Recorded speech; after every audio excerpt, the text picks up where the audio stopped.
They released the hounds after midnight because cruelty prefers darkness. The hunters believed they were chasing one exhausted man through the Louisiana marsh. They had dogs, horses, guns, and the law on their side, but the man they called a fugitive had studied every patch of sinking ground, every black channel, every place where sound died in the reeds. By dawn, the question was no longer whether Ezekiel Freeman could escape.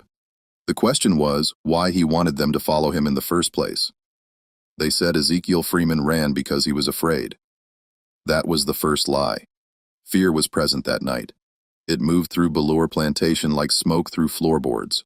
It passed under doors, slipped into the quarters, settled inside the lungs of men and women who had learned to breathe quietly. But fear did not belong only to the people in bondage. By midnight, it had also entered the big house. Augustus Vale did not know it yet. He stood in his study with a glass of brandy in one hand and a riding crop in the other, pretending that order still lived inside his walls. The study smelled of ink, tobacco, polished wood, and old paper. On the desk, a lamp burned low beside a stack of receipts, letters, and false records that had made rich men richer and erased poor people from their own names. A drawer sat half open. The ledger was gone. For a moment, Augustus did not move. He stared at the empty space as if the book might return out of obedience. It had been kept there for years, bound in dark leather, wrapped in oilcloth, hidden beneath ordinary plantation accounts. To an outsider, it would have looked like a record of shipments, debts, and property transfers. To the people whose lives had been broken by the names inside it, it was something else. It was evidence. Children sold under altered names. Families divided after promises had been made. Payments to officials, notes beside dates. Initials of men who sat in courtrooms on Sundays and counted profits on Mondays. The ledger did not merely record cruelty, it recorded cooperation. Augustus Vale understood the danger of paper. He had trusted chains, dogs, riders, and silence. But a book could travel farther than a wounded man. A book could reach a newspaper office, a church, a judge not yet bought, a city where whispers turned into testimony. He turned toward the door. Who was in here? No one answered. The servants had learned the value of looking at the floor. The housewoman stood in the hallway with stiff shoulders and empty faces. Among them was Ruth Freeman, 29 years old, thin from work, her hands raw from lie, her eyes lowered with the precision of someone who had survived by hiding intelligence in plain sight. Augustus looked at each face. Ruth did not blink. Outside, the plantation was still. The cane fields lay dark under a low sky. The cabins formed a row of black shapes beyond the yard. Farther out, the cypress trees marked the beginning of the wet country where land gave way to water and water pretended to be land. That was where Ezekiel Freeman had spent his life listening. He was 34, though men at Ballure looked older than their years by design. His back had the permanent bend of field labor, but his eyes did not belong to a defeated man. They were patient, watchful, and difficult to read. He had been used for years as a marsh guide whenever Augustus needed timber marked, lost cattle found, or hidden paths cleared after storms. White men called that skill useful. They never called it knowledge. That mistake would matter. Ezekiel knew the marsh in a way no overseer could purchase. He knew which grass grew over water deep enough to swallow a mule. He knew which roots could hold a man and which ones only looked solid. He knew where sound traveled and where it vanished. He knew the smell of coming rain, the direction of hidden current, the thin tremble in the mud before it gave way. Most of all, he knew that men who believed themselves masters rarely looked down until the ground was already taking them. That night in the slave quarters, 17 people waited without speaking. A baby had been wrapped tightly against his mother's chest to keep him from crying. 2 boys sat barefoot near the door, each holding a sack too small for a life and too heavy for a child. An old man named Josiah had tied strips of cloth around his knees, though everyone knew he could not walk fast. A girl of 13 clutched a tin cup because it had belonged to her mother. No one told her to leave it behind. They were not running toward a dream. They were running from a sale. At sunrise, a trader was expected from New Orleans. Augustus Vale had already marked names. Children would be separated first, young women second, men with scars last, if they could still work. This was how the system disguised its violence as business. It did not need rage to destroy a family. It needed only a list. Ruth had seen the list. She had also seen the ledger. For 6 months she had cleaned Augustus's study and counted his habits. She knew when he drank. She knew when he locked the drawer. She knew where he hid the second key. She knew which floorboard creaked near the door and which one could bear her weight without sound. At 11 that night, while the big house slept under the false piece of money, Ruth removed the ledger and carried it under a stack of folded linens. She did not hurry. Hurrying was how people got noticed. Behind the kitchen, where the wall had cracked near the smokehouse, Ezekiel waited in shadow. Ruth passed the oilcloth bundle through the gap. Their hands touched for half a second. Neither spoke at first. Then Ruth whispered, "They'll know before morning." Ezekiel took the ledger and slipped it beneath his coat. "They need to know," he said. Her face tightened. That was the part no one else knew. The plan did not require secrecy until daylight. It required discovery at the right hour. Too early, and the plantation would be locked down. Too late, and the traitor would arrive.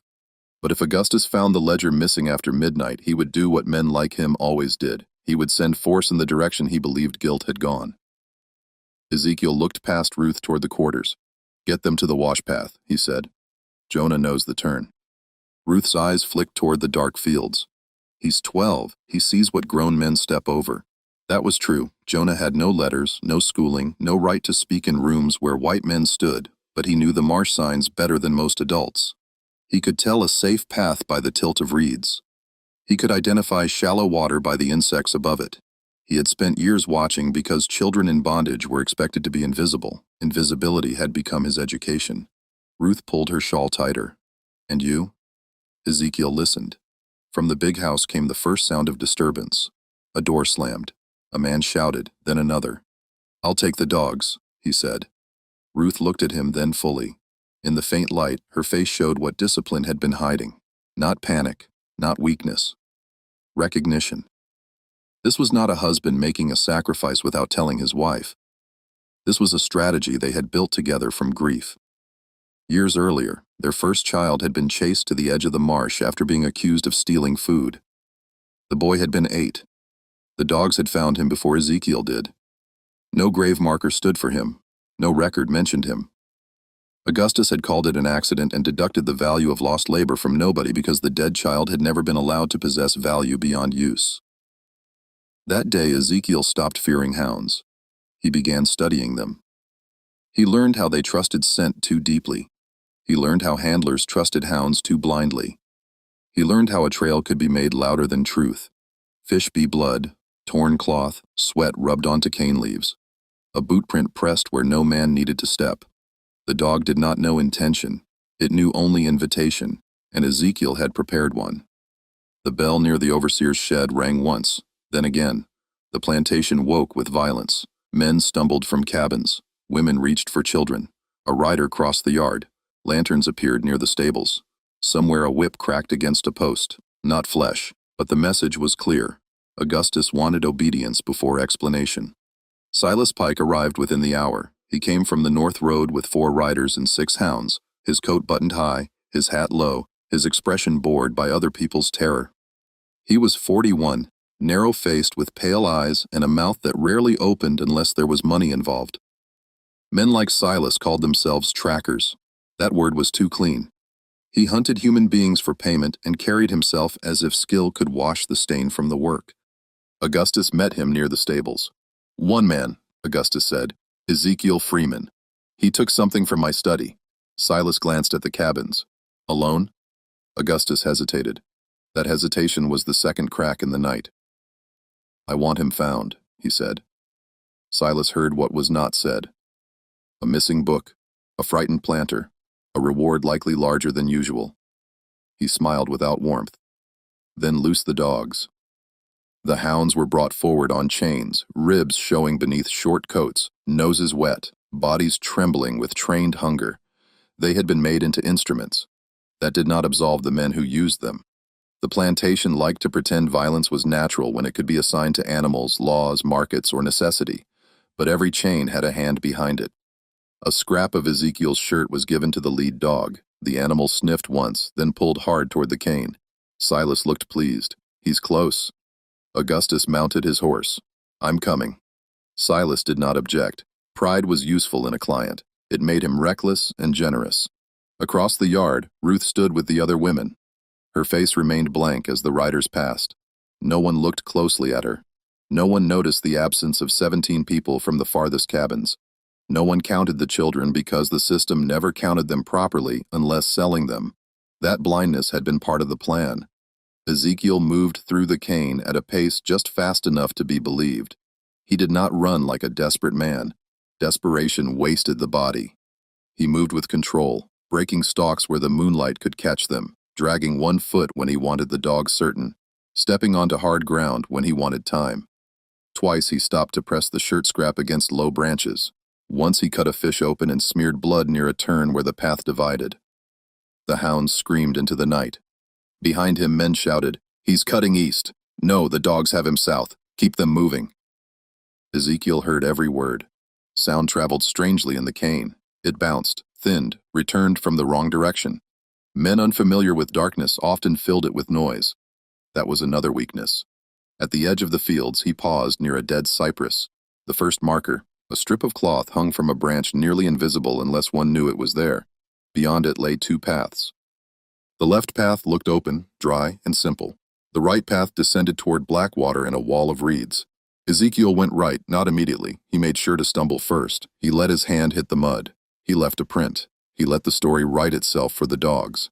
Then he disappeared into Black Heron Marsh. The name did not appear on plantation maps. Men like Augustus named land only when they could own, sell, drain, or tax it. The people forced to move through it had their own names. Black Heron was the place where the trees stood in water like witnesses. It was where escaped men hid for hours beneath roots while patrols passed above. It was where women buried items too dangerous to keep and too sacred to lose. It was where the dead sometimes remained unnamed but not forgotten. To the hunters, it was an obstacle. To Ezekiel, it was a courtroom. Silas reached the cypress minutes later. The hounds pulled toward the water path. One rider cursed. He went into that. Silas knelt and touched the mud.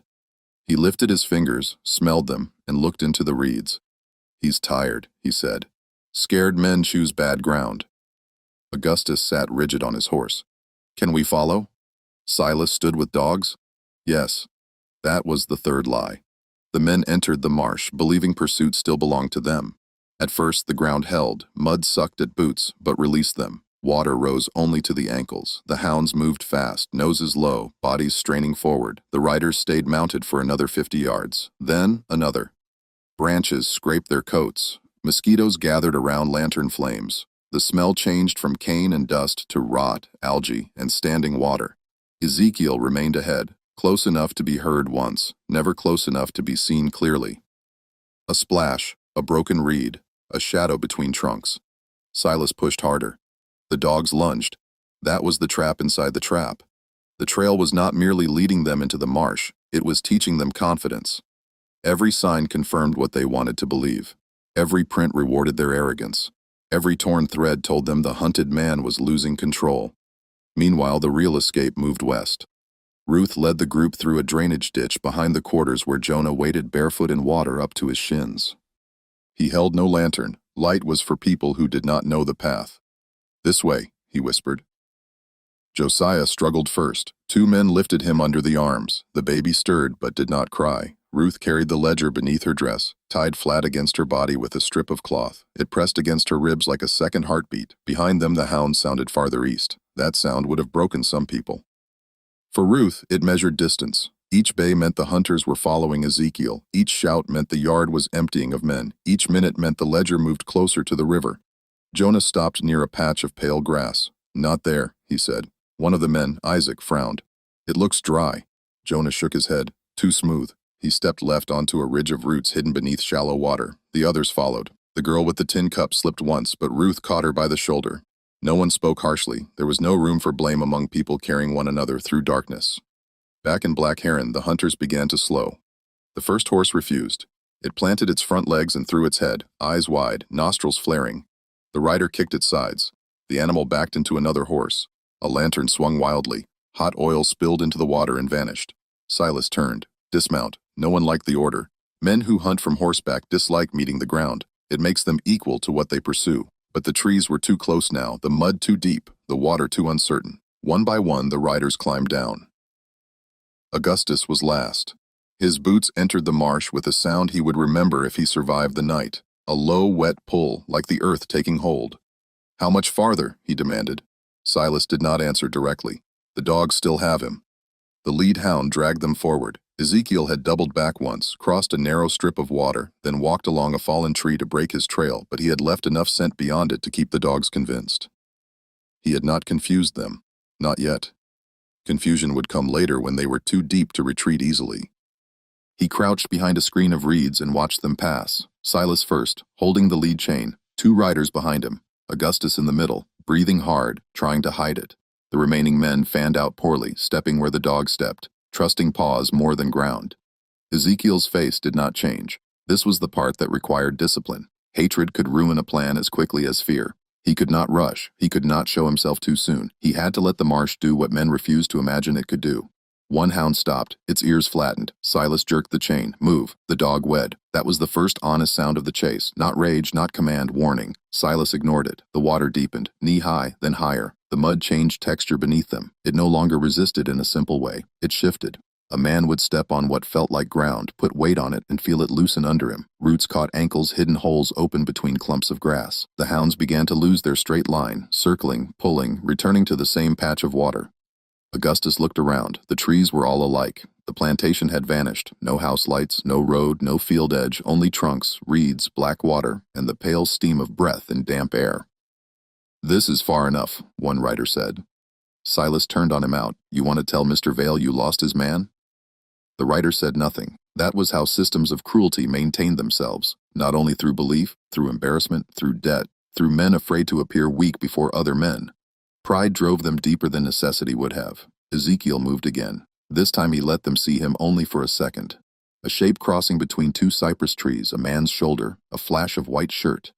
"There!" Augustus shouted. The hounds erupted. Silas released 2 from the shorter line, trusting them to close the distance. Ezekiel ran. Now he allowed speed. He crashed through reeds, splashed hard, broke branches. The released dogs came after him, their bodies low and powerful. Behind them, Silas cursed and pushed forward. The men followed because momentum had replaced judgment. The marsh narrowed into a channel where water lay dark and still. Ezekiel knew the crossing. 3 submerged roots formed a crooked bridge beneath the surface. Step right, then left, then long onto the moss rise. Miss the second root, and the mud would take the leg to the thigh. He crossed without looking down. The dogs followed the scent line straight. The first made it halfway, then sank chest deep. The second collided with it, clawing at water, barking in panic. The sound cut through the marsh and came back broken. Silas reached the channel and froze. For the first time that night, his face changed. Not fear yet, calculation. He scanned the water and found no visible path. Augustus pushed up behind him. "Get them out." Silas handed a line to one rider. "Go around. There is no around. Then find one." The rider stepped forward, testing the mud with his boot. It held for 1 step. On the second, it swallowed him past the knee. He grabbed a branch. The branch snapped. Another man caught his coat and pulled. The water turned cloudy around them. The dogs thrashed harder. Ezekiel stood on the far rise, hidden by shadow, watching the machine begin to break. He thought of his son, not as a picture. Pictures fade when there are no portraits. He remembered weight, the weight of a small body lifted from mud, the weight of a silence no father should be asked to carry. He remembered Ruth standing beside him, not crying, because crying had become another luxury stolen by exhaustion. The marsh had heard that silence. Now it heard something else. Men who had profited from terror were beginning to plead with the ground. "Pull him." The dogs caught my leg. "Hold the lantern higher. Don't step there." No one commanded the marsh. No title mattered in water. No bill of sale made mud firm. No law passed in a courthouse could teach a fool where to place his foot. That was the moral fact Ezekiel had trusted. The lead hound, still on chain, began to back away. Its body trembled. Silas struck the water near it with the butt of his gun. "Forward." The dog refused. Augustus saw it. His voice rose. "You said they had him." Silas's eyes moved toward the far bank. They did. Then he saw Ezekiel, not running now, standing. The distance was not great, but the marsh between them made it impossible. Ezekiel's shirt was torn, mud streaked his face. In one hand he held a small oil lamp, its flame nearly gone. He looked less like a fugitive than a witness called at last. Augustus lifted his gun. The powder was damp. The shot failed. A small click entered the night and died there. Ezekiel did not flinch. For several seconds, no one spoke. Even the trapped dogs had quieted to low, desperate sounds. The hunters stood in water that had climbed above their knees. Behind them, the way back had become uncertain. Ahead of them, the man they hunted watched from dry ground. Silas shouted across the channel, "Where is the road out?" Ezekiel's answer was quiet, but the marsh carried it. "You passed it an hour ago." The words did not sound triumphant. That made them worse. They sounded like a record being corrected. Augustus stepped forward in rage and sank to his thigh. Two men grabbed him before he went deeper. His hat fell into the water and drifted away. For the first time in his life, perhaps he reached for help and did not receive obedience quickly enough. Ezekiel turned away before the scene finished. He did not need to watch every consequence. The purpose of the night was not revenge alone. Revenge was too small for what had been taken. The purpose was removal, delay, exposure. Ruth still had to reach the river. The ledger still had to speak. He moved along the rise through a curtain of moss, following a path so narrow, even moonlight seemed careful upon it. Behind him, the hunters continued shouting. Ahead, somewhere beyond the black trees, 17 people were walking toward a world that might still reject them, hunt them, cheat them, and call their testimony inconvenient. But they were walking. That mattered. At Belur, the cabin stood open. The trader from New Orleans would arrive at sunrise expecting inventory. He would find absence. Augustus's study would still smell of tobacco and brandy, but the drawer would remain empty. The system would do what it always did when exposed: deny, minimize, threaten, and search for someone weaker to blame. But paper had left the plantation. So had memory. So had the people Augustus had planned to divide. And in the deep marsh, where the hunters believed they had cornered one man, the truth had turned around and cornered them. History often records escape as movement away from danger. That is incomplete. Sometimes escape is also an accusation. Sometimes survival is evidence. Sometimes the hunted do not vanish because they are lost. They vanish because they know exactly where they are going, and the men chasing them do not. If this story holds your attention, stay with it. Because what happened in Black Heron Marsh was not just an escape through water and mud. It was the beginning of a reckoning that Belur Plantation had spent years trying to bury. Subscribe and follow the next part of this dark history where Ruth carries the ledger toward the river and the names inside it threaten to bring down men who thought no one would ever dare write the truth. By the time Ezekiel Freeman disappeared beyond the first black line of cypress trees, the men behind him believed the chase had entered its final stage. That was the fourth mistake. A pursuit is easiest to understand when it looks simple. One man runs, other men follow. Dogs pull at chains. Horses strike wet ground, lanterns swing, commands cut through the dark. On paper, it appears orderly. In plantation records, it might have been described as recovery, enforcement, correction. But records written by violent men are rarely honest about the moment violence begins to fail. What happened inside Black Heron Marsh was not a chase. It was a transfer of control. Ezekiel had entered the swamp with no horse, no gun worth mentioning, no uniform, no legal protection, and no one behind him who could safely intervene. Silas Pike entered with paid riders, trained hounds, firearms, and the confidence of a man who had turned other people's terror into a profession. Yet only one of them understood where they were. The swamp did not announce itself all at once. It took the hunters gradually, as if allowing them time to confess their arrogance through each step. At first the path seemed passable. The water lay shallow over packed mud. Tall reeds opened into narrow corridors. Cypress knees rose from the ground like blunt black teeth. The dogs kept their noses low and drove forward with savage certainty. Silas followed the lead hound with practiced focus. He trusted the animal more than any map. He had built his reputation on that trust. Men hired him because he could read a broken twig, a bent blade of grass, a faint print in sand. In another landscape, those skills had made him dangerous. In Black Heron, they made him predictable. Ezekiel had counted on that. Hours earlier, before the alarm bell rang, he had prepared the first false trail near the cane. He rubbed sweat into a strip of torn shirt and dragged it along a low branch at knee height. He stepped heavily where the soil would hold an impression. He broke stalks just enough for a man to see them by lantern. Then he cut east before doubling south. The path was not meant to hide him. It was meant to flatter the men hunting him. A false trail only works when the person following it wants to believe he is winning. Silas wanted that. Augustus Vale needed it. The riders behind them depended on it. Every mark told them the same story. The runaway was careless, frightened, weakening. He had left too many signs. He had chosen bad ground. He had made the mistake all desperate men make. That story was bait. The hounds swallowed it first, their bodies strained forward, ribs pumping, paws slapping mud. They did not know cruelty. They knew training. They knew scent, reward, correction, command. The men behind them had made them into instruments and then pretended the violence belonged to the animals. It did not. Every chain had a human hand at the end of it. Silas tightened his grip as the water rose above his boots. "He's cutting deeper," one rider said. "He's tiring," Silas answered. The rider looked toward the trees. "Or he knows this place."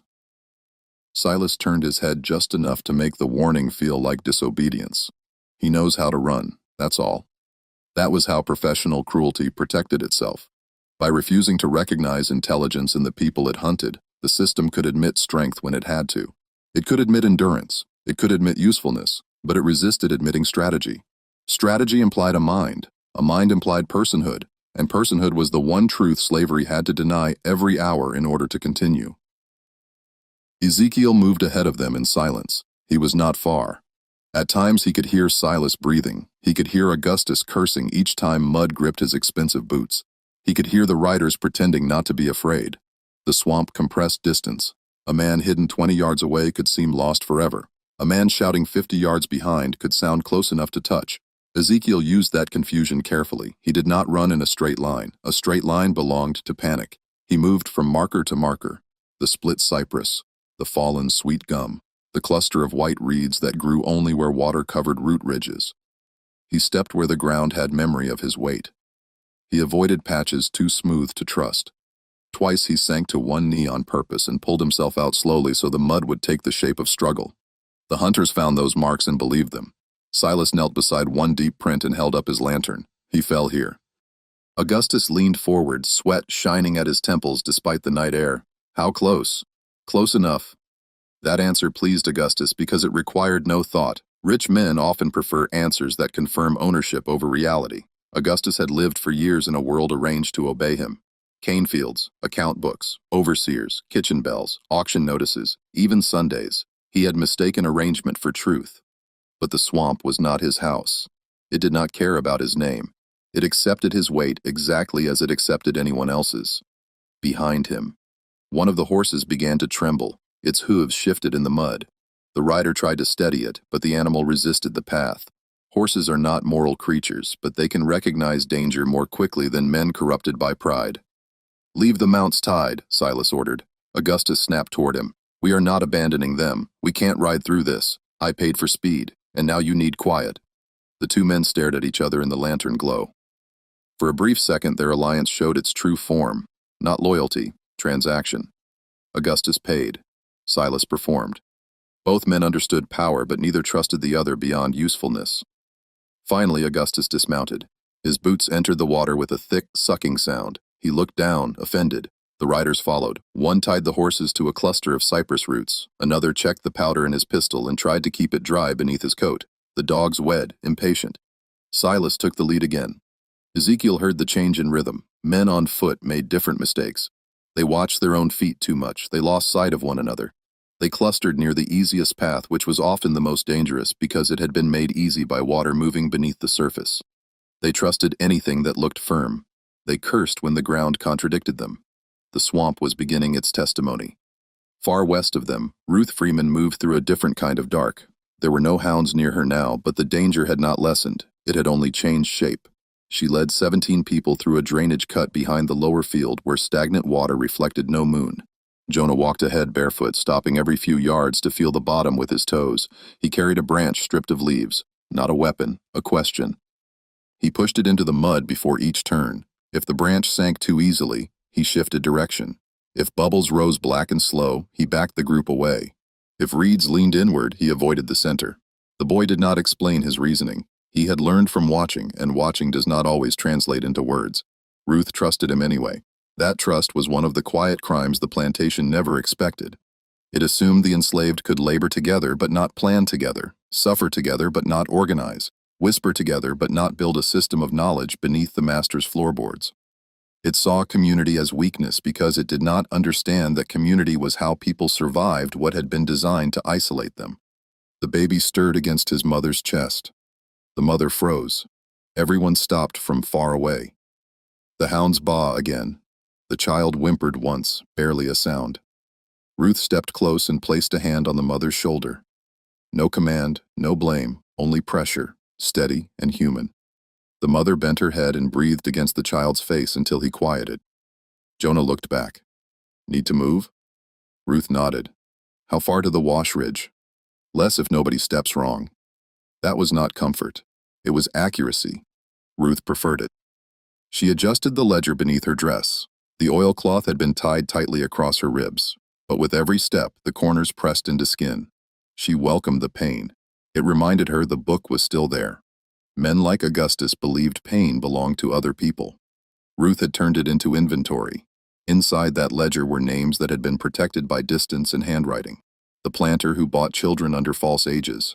The sheriff who delayed warrants. The clerk who changed records after money crossed his desk.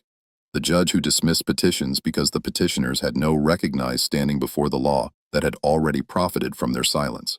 The ledger was not justice. It was a blade that might cut open the lie. That distinction mattered. Evidence does not save anyone by itself. It must be carried, protected, believed, and even then the powerful often survive truth by calling it disorder. Ruth knew this. She had no childish faith in paper. But she also knew that without paper, Augustus would be free to say nothing happened. That was the first shelter tyranny builds, denial. She intended to burn it down.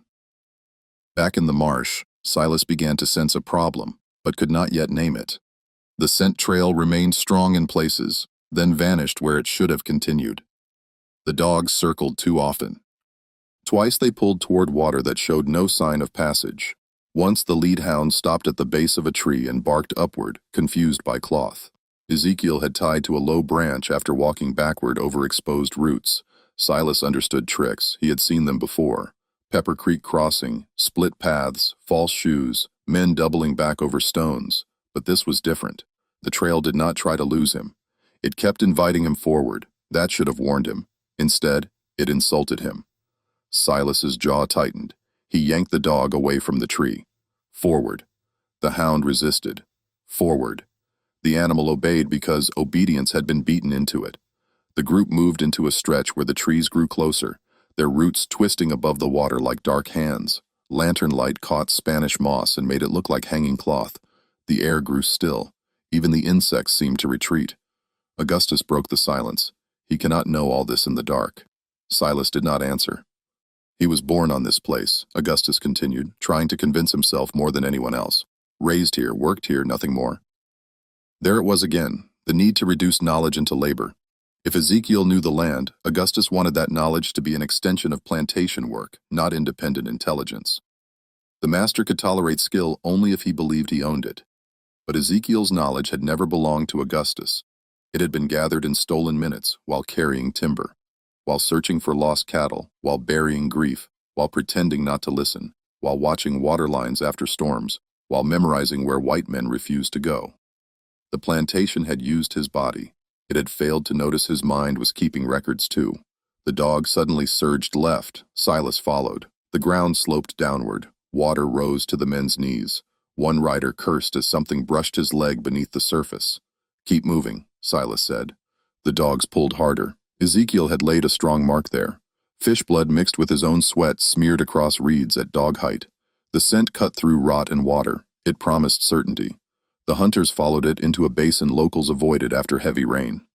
Ezekiel called it the Stillmouth. No map marked it. It looked like shallow water spread between cypress roots. Beneath the surface lay layers of soft mud and rotting vegetation that moved under pressure. It did not swallow quickly. That was what made it dangerous. It allowed a man to believe he could still turn around. Then it took his second step. Ezekiel waited on the far edge behind a raised bank. He could see the lanterns approaching in a broken line. He counted them, one ahead with Silas, two in the middle, one behind Augustus, another low, almost at water level, carried by a rider who had already slipped once. 6 hounds, 5 men besides Augustus. Too many to fight, not too many to mislead. He reached into his coat and removed the last strip of cloth. It had been tied beneath his arm long enough to carry his scent strongly. He wrapped it around a dead branch and tossed it across a narrow pocket of deeper mud toward a patch of reeds on the left. The sound was small, The lead hound heard it. The animal lunged. Silas moved with it. The line shifted left. That was all Ezekiel needed. A trap in such terrain did not require walls. It required momentum. It required men to commit their weight before understanding the cost. It required a handler to trust the dog, a dog to trust the scent, and a client to trust his paid hunter more than his own unease. All three occurred at once. The first rider sank to mid-thigh. He shouted, grabbed at the man beside him, and pulled him off balance. The second man stumbled, fell forward, and drove both hands into the muck. The lantern he carried hit the water and went black. Darkness widened. Silas spun around. Hold position. But the phrase belonged to dry ground. There was no position to hold. The mud shifted under every attempt to stand still. The hounds twisted in their chains, some trying to move forward, others back. Their bodies crossed the lines. One chain wrapped around a cypress knee. A dog yelped, another snapped at the water. Augustus raised his pistol toward nothing. Show yourself. His voice cracked against the trees and returned smaller. No one answered. That silence did more damage than a taunt. Men like Augustus expected fear to respond. They expected begging, panic, bargaining, some proof that their power still arranged the emotional world around them. Ezekiel denied him even that. Silas cut one chain loose to untangle the lead hound. It bolted toward the reeds where the scented cloth had fallen, made 3 desperate strides, then plunged chest deep into soft mud. The animal thrashed. Water splashed black across its face. One rider moved to help it. Silas grabbed his sleeve. Don't. The rider stared at him. It'll pull you in. The dog screamed. A trained instrument had become a living creature again, terrified and trapped by orders it never understood. The men listened. None moved. This is where the moral stain becomes impossible to hide. They had brought the dogs to spread fear through human quarters. They had trusted the panic of animals when it served them. But the moment the same terror demanded risk from them, they calculated distance. They weighed loss. They chose themselves. That was not survival. It was the logic of ownership turned inward. Augustus looked at Silas with disgust. Get your dog. Silas did not move. Get it, Augustus repeated. Silas's voice dropped. You step there. You don't come back. For the first time, Augustus understood that his money could not command the ground. He turned away, furious, not because the dog suffered, but because the scene exposed the limit of his authority.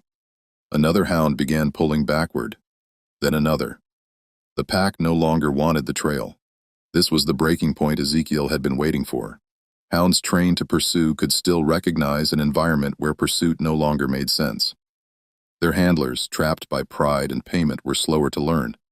Silas tried to regroup. We back out to the ridge. A rider pointed behind them. Which ridge? The lanterns turned. Every direction looked wrong. The path they had used had filled with disturbed water and broken reeds.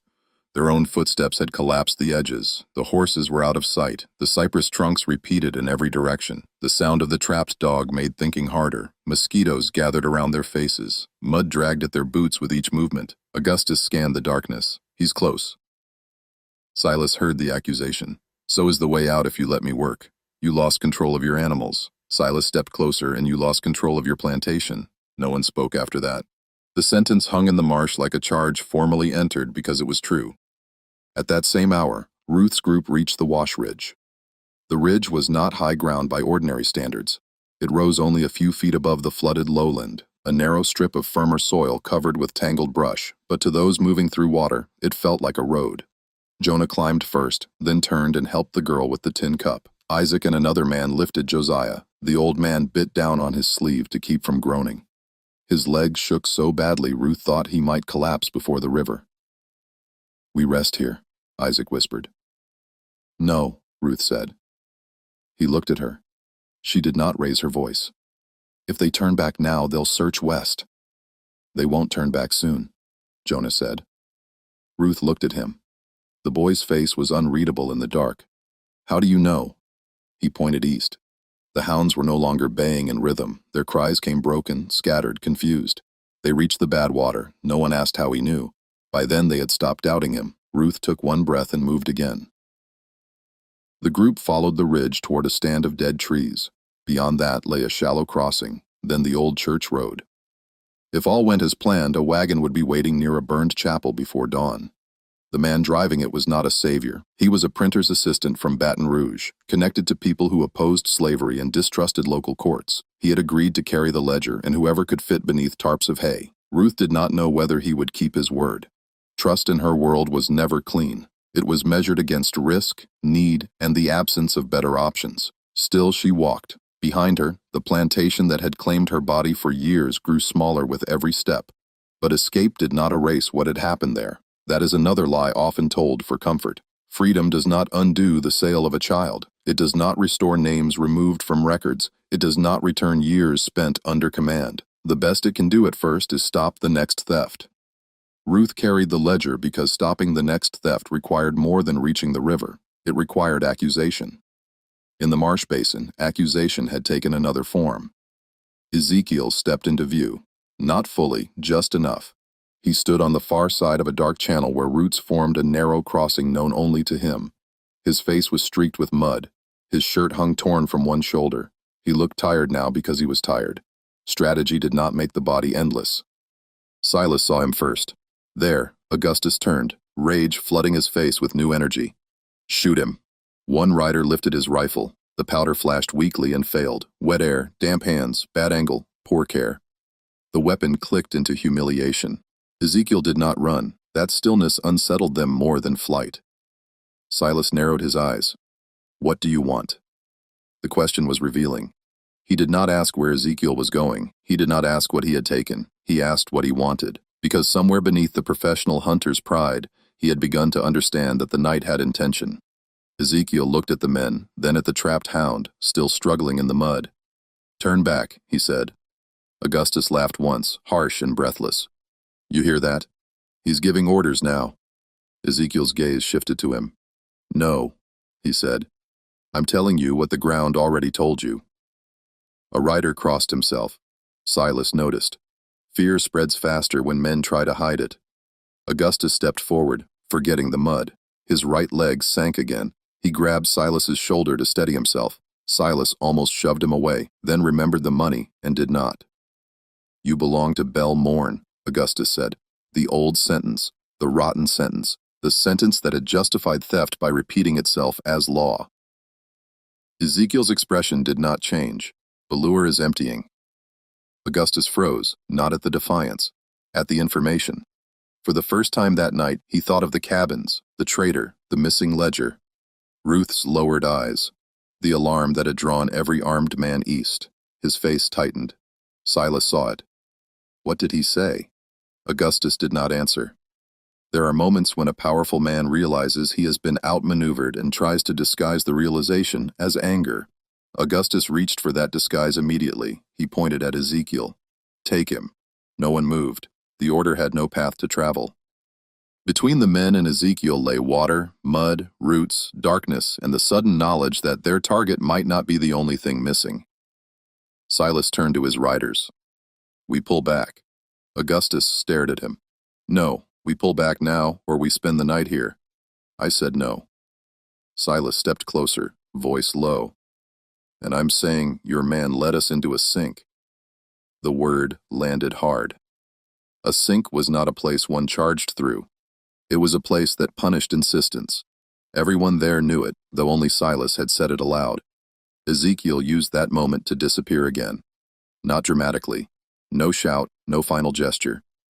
He stepped backward into reeds and was gone. Augustus lunged as if he could stop absence itself. After him. Silas did not follow. That refusal marked the true end of the chase. The hunters had not been defeated by one sudden disaster. They had been defeated by a sequence of denied warnings. The refusing horse, the confused dogs, the deepening water, the vanishing trail, the sinking rider, the wet powder, the empty plantation implied in Ezekiel's words. Each warning had offered them a chance to turn back with less loss. They had chosen pride every time. Now pride had no dry ground left. The work of retreat began. It was slower than pursuit and more honest. Men who had entered the marsh loudly now moved with caution. They tested each step. They argued in whispers. They pulled one another free and resented the debt. One hound had to be cut loose. Another limped badly. A rider lost a boot and walked the rest of the way half barefoot, cursing with each step. No one mentioned Ezekiel. No one mentioned Ruth. But Augustus did the arithmetic in his head again and again, and each time the answer worsened. If the cabins were empty, he had lost property. If the ledger was gone, he had lost protection. If Ruth had taken it, he had misread her for years. That last fact may have angered him most. Oppressors often survive by imagining the people they harm as simple. It comforts them. It permits them to sleep. It allows them to mistake forced silence for emptiness. Ruth's theft of the ledger violated that comfort. Ezekiel's trap destroyed it. By the time the men found the horses, the animals were wild-eyed and straining against their ties. One had broken loose. Another had injured its leg against a submerged route. The riders gathered what they could. Silas counted his dogs and did not say the number aloud. Augustus mounted with difficulty. His clothes were soaked. Mud clung to his coat. His face had lost its controlled plantation dignity and gained something raw. Not humility, never that humiliation. The sky in the east had begun to pale. Dawn was coming, and with dawn witnesses that frightened him more than the marsh. Meanwhile, Ruth saw the first broken outline of the old chapel through the trees. Its roof had burned years earlier. Only part of the front wall remained, along with a crooked doorway leading into darkness. A wagon stood beyond it beneath a covering of moss and branches. One mule, two wheels patched with mismatched wood, a man beside it holding a hat in both hands. He looked younger than Ruth expected, white, thin, nervous, not heroic. Good, Ruth thought. Heroes talk too much. You have it, he whispered. Ruth did not answer until she was close enough to see his hands shaking. Who sent you? Reverend Alcott, Baton Rouge. That name could be repeated by anyone. The young man swallowed. He said the book must go north before it goes public. He said, if the woman named Ruth came, I was to tell her the river remembers what the courthouse forgets. Ruth closed her eyes briefly. That was the phrase. She untied the cloth beneath her dress and removed the oilcloth bundle. The ledger came away damp with sweat, but unharmed. She held it for a moment before handing it over. Letting go felt dangerous. Keeping it felt worse. The young man took it with both hands, suddenly understanding that he was not holding a symbol. He was holding consequences. Isaac helped Josiah into the wagon. The mother with the baby climbed in next. The two boys crouched beneath hay. Jonah remained beside Ruth. Where's Zeke? He asked. Ruth looked east. The hounds had gone quiet. That silence was not reassurance. It was space. It meant the plan had reached the point where no one could control every outcome. He knows the second crossing, she said. Jonah studied her face as if deciding whether she believed it. She did because belief was required now, not as comfort, but as discipline. In Black Heron Marsh, Ezekiel moved alone along the hidden ridge. He had heard the hunters begin retreating. That was enough. He did not celebrate. Celebration belonged to safety, and safety had not yet been earned. He still had to cross north, circle west, and reach the old chapel before the sun rose high enough to expose movement. His legs ached. Mud had filled one shoe. A cut along his forearm burned where swamp water touched it. Twice he paused to listen for pursuit. None came, but he knew Augustus would return to the plantation soon, and a cornered master was not less dangerous. He was more honest. That was the shape of the coming day. Not victory, exposure, not rescue, retaliation. The ledger had left Bellur, but Bellur would not collapse quietly. It would accuse the stolen of theft, the fleeing of crime, the witnesses of lying, the dead of never having existed. This is why the story matters, because the violence did not end when one group reached a wagon. It did not end when the dogs failed. It did not end when a proud hunter lost his way in mud. Systems built on human bondage did not fall because they were ashamed. They fought hardest when named. And on that morning, for the first time in years, Bellur Plantation had been named from within. The men who believed they were chasing one runaway had been drawn away from the house, away from the cabins, away from the road, away from the ledger. Their strength had been used against them. Their dogs followed scent. Their pride followed dogs. Their employer followed pride. And all of them entered a place where the rules they trusted no longer applied. That was Ezekiel's real weapon, not the swamp alone. Understanding. He understood the land. Ruth understood the house. Jonah understood the hidden path. The others understood silence, timing, and mutual dependence. No single act freed them. A network did. A community did. The plantation had spent years trying to separate them by labor, age, fear, and sale. That night they answered as one body. By the time Augustus Vale rode back toward Ballure, covered in mud and stripped of certainty, the eastern sky was gray. He could already see the outline of the big house beyond the cane. No smoke rose from the kitchen. No workers moved toward the fields. No children stood near the water barrel. The yard was too still. Augustus pulled his horse to a stop. Silas rode behind him and said nothing. The front door of the big house hung open. The slave quarters stood in a row, doors ajar, interiors emptied of more than people. Blankets gone, cups gone, a small carved toy gone from a windowsill. These were not signs of panic. They were signs of departure, organized departure. Augustus dismounted slowly. For once there was no one waiting to take the reins. Inside the study, the drawer remained open. The empty space where the ledger had been looked larger in daylight. Augustus stared at it. He had sent the hunters after Ezekiel because he believed a man on the run was the greatest threat. He had been wrong. The greatest threat had walked out through his kitchen carrying the truth beneath her dress while his dog screamed at shadows in the marsh. And somewhere beyond the reach of Belmorn, Ruth Freeman was still moving west with the ledger that could turn private suffering into public accusation. The chase had failed. The reckoning had begun. The first light over Ballure Plantation did not bring relief. It brought inventory. That was how Augustus Vale understood the world, when fear did not interrupt him. Fields were inventory, tools were inventory, animals were inventory, people were inventory, though the word was too clean for what it concealed. The plantation survived by reducing living souls into columns, prices, ages, skills, defects, expected yields, and punishments avoided or applied. But on that morning, the columns refused to balance. 17 people were gone. The ledger was gone. Ezekiel Freeman was gone. And the hounds that had been sent to recover him had returned silent, injured, and unwilling to look toward the eastern marsh. Augustus stood in the yard with mud drying on his coat. His face had hardened into the expression men use when humiliation must be disguised as command. The workers who remained were brought from the quarters and lined up before the well. Some had known about the escape. Some had suspected. Some had known nothing except that the night had changed the air. No one spoke. Silas Pike stood near the stables, washing black mud from his hands with a bucket of clean water that would have been denied to others for less. He kept his eyes down, not from shame, from calculation. The hunt had failed in a way that could damage his name, and men in his business feared reputational loss more than moral rot. Augustus turned on him. "You said you could track any man." Silas did not look up. "I tracked him. You lost him."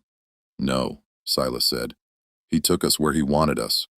The sentence landed in the yard like a public insult. Augustus stepped closer. "Choose your words carefully." Silas finally looked at him. "I am." That was the problem.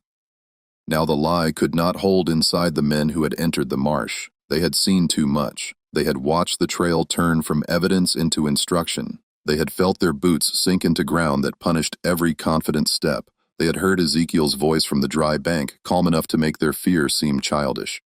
"You passed it an hour ago." Those words had followed them out. A man can survive failure. He can even survive fear. But to be guided into failure by someone he considered beneath him, that was a wound Augustus did not know how to dress. He turned away from Silas and faced the line of remaining workers. Who helped them? The question was useless because the truth was larger than a name. The plantation wanted a single culprit. Systems of domination always do. A single culprit can be punished. A network is harder to hang, harder to sell, harder to erase. Augustus wanted to believe the escape had depended on one betrayal, one stolen key, one dishonest servant, one runaway man. It had not.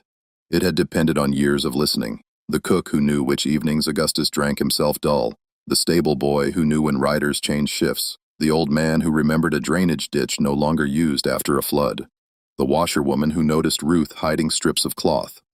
Jonah who watched reeds and water better than any mapmaker. Ezekiel who converted the hunter's confidence into a path leading nowhere.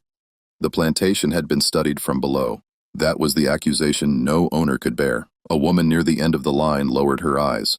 Augustus saw the movement and mistook it for guilt. "You," she did not answer. "What do you know?" "Nothing, sir." The reply was thin but not false in the way he meant.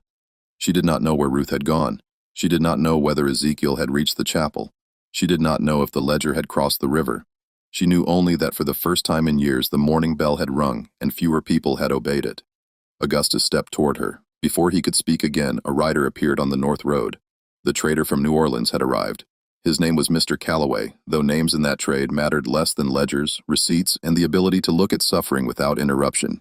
He came in a dark coat with 2 assistants and a wagon meant for human cargo. He expected a profitable morning. He found mud on the master, silence in the yard, and too many cabin doors hanging open.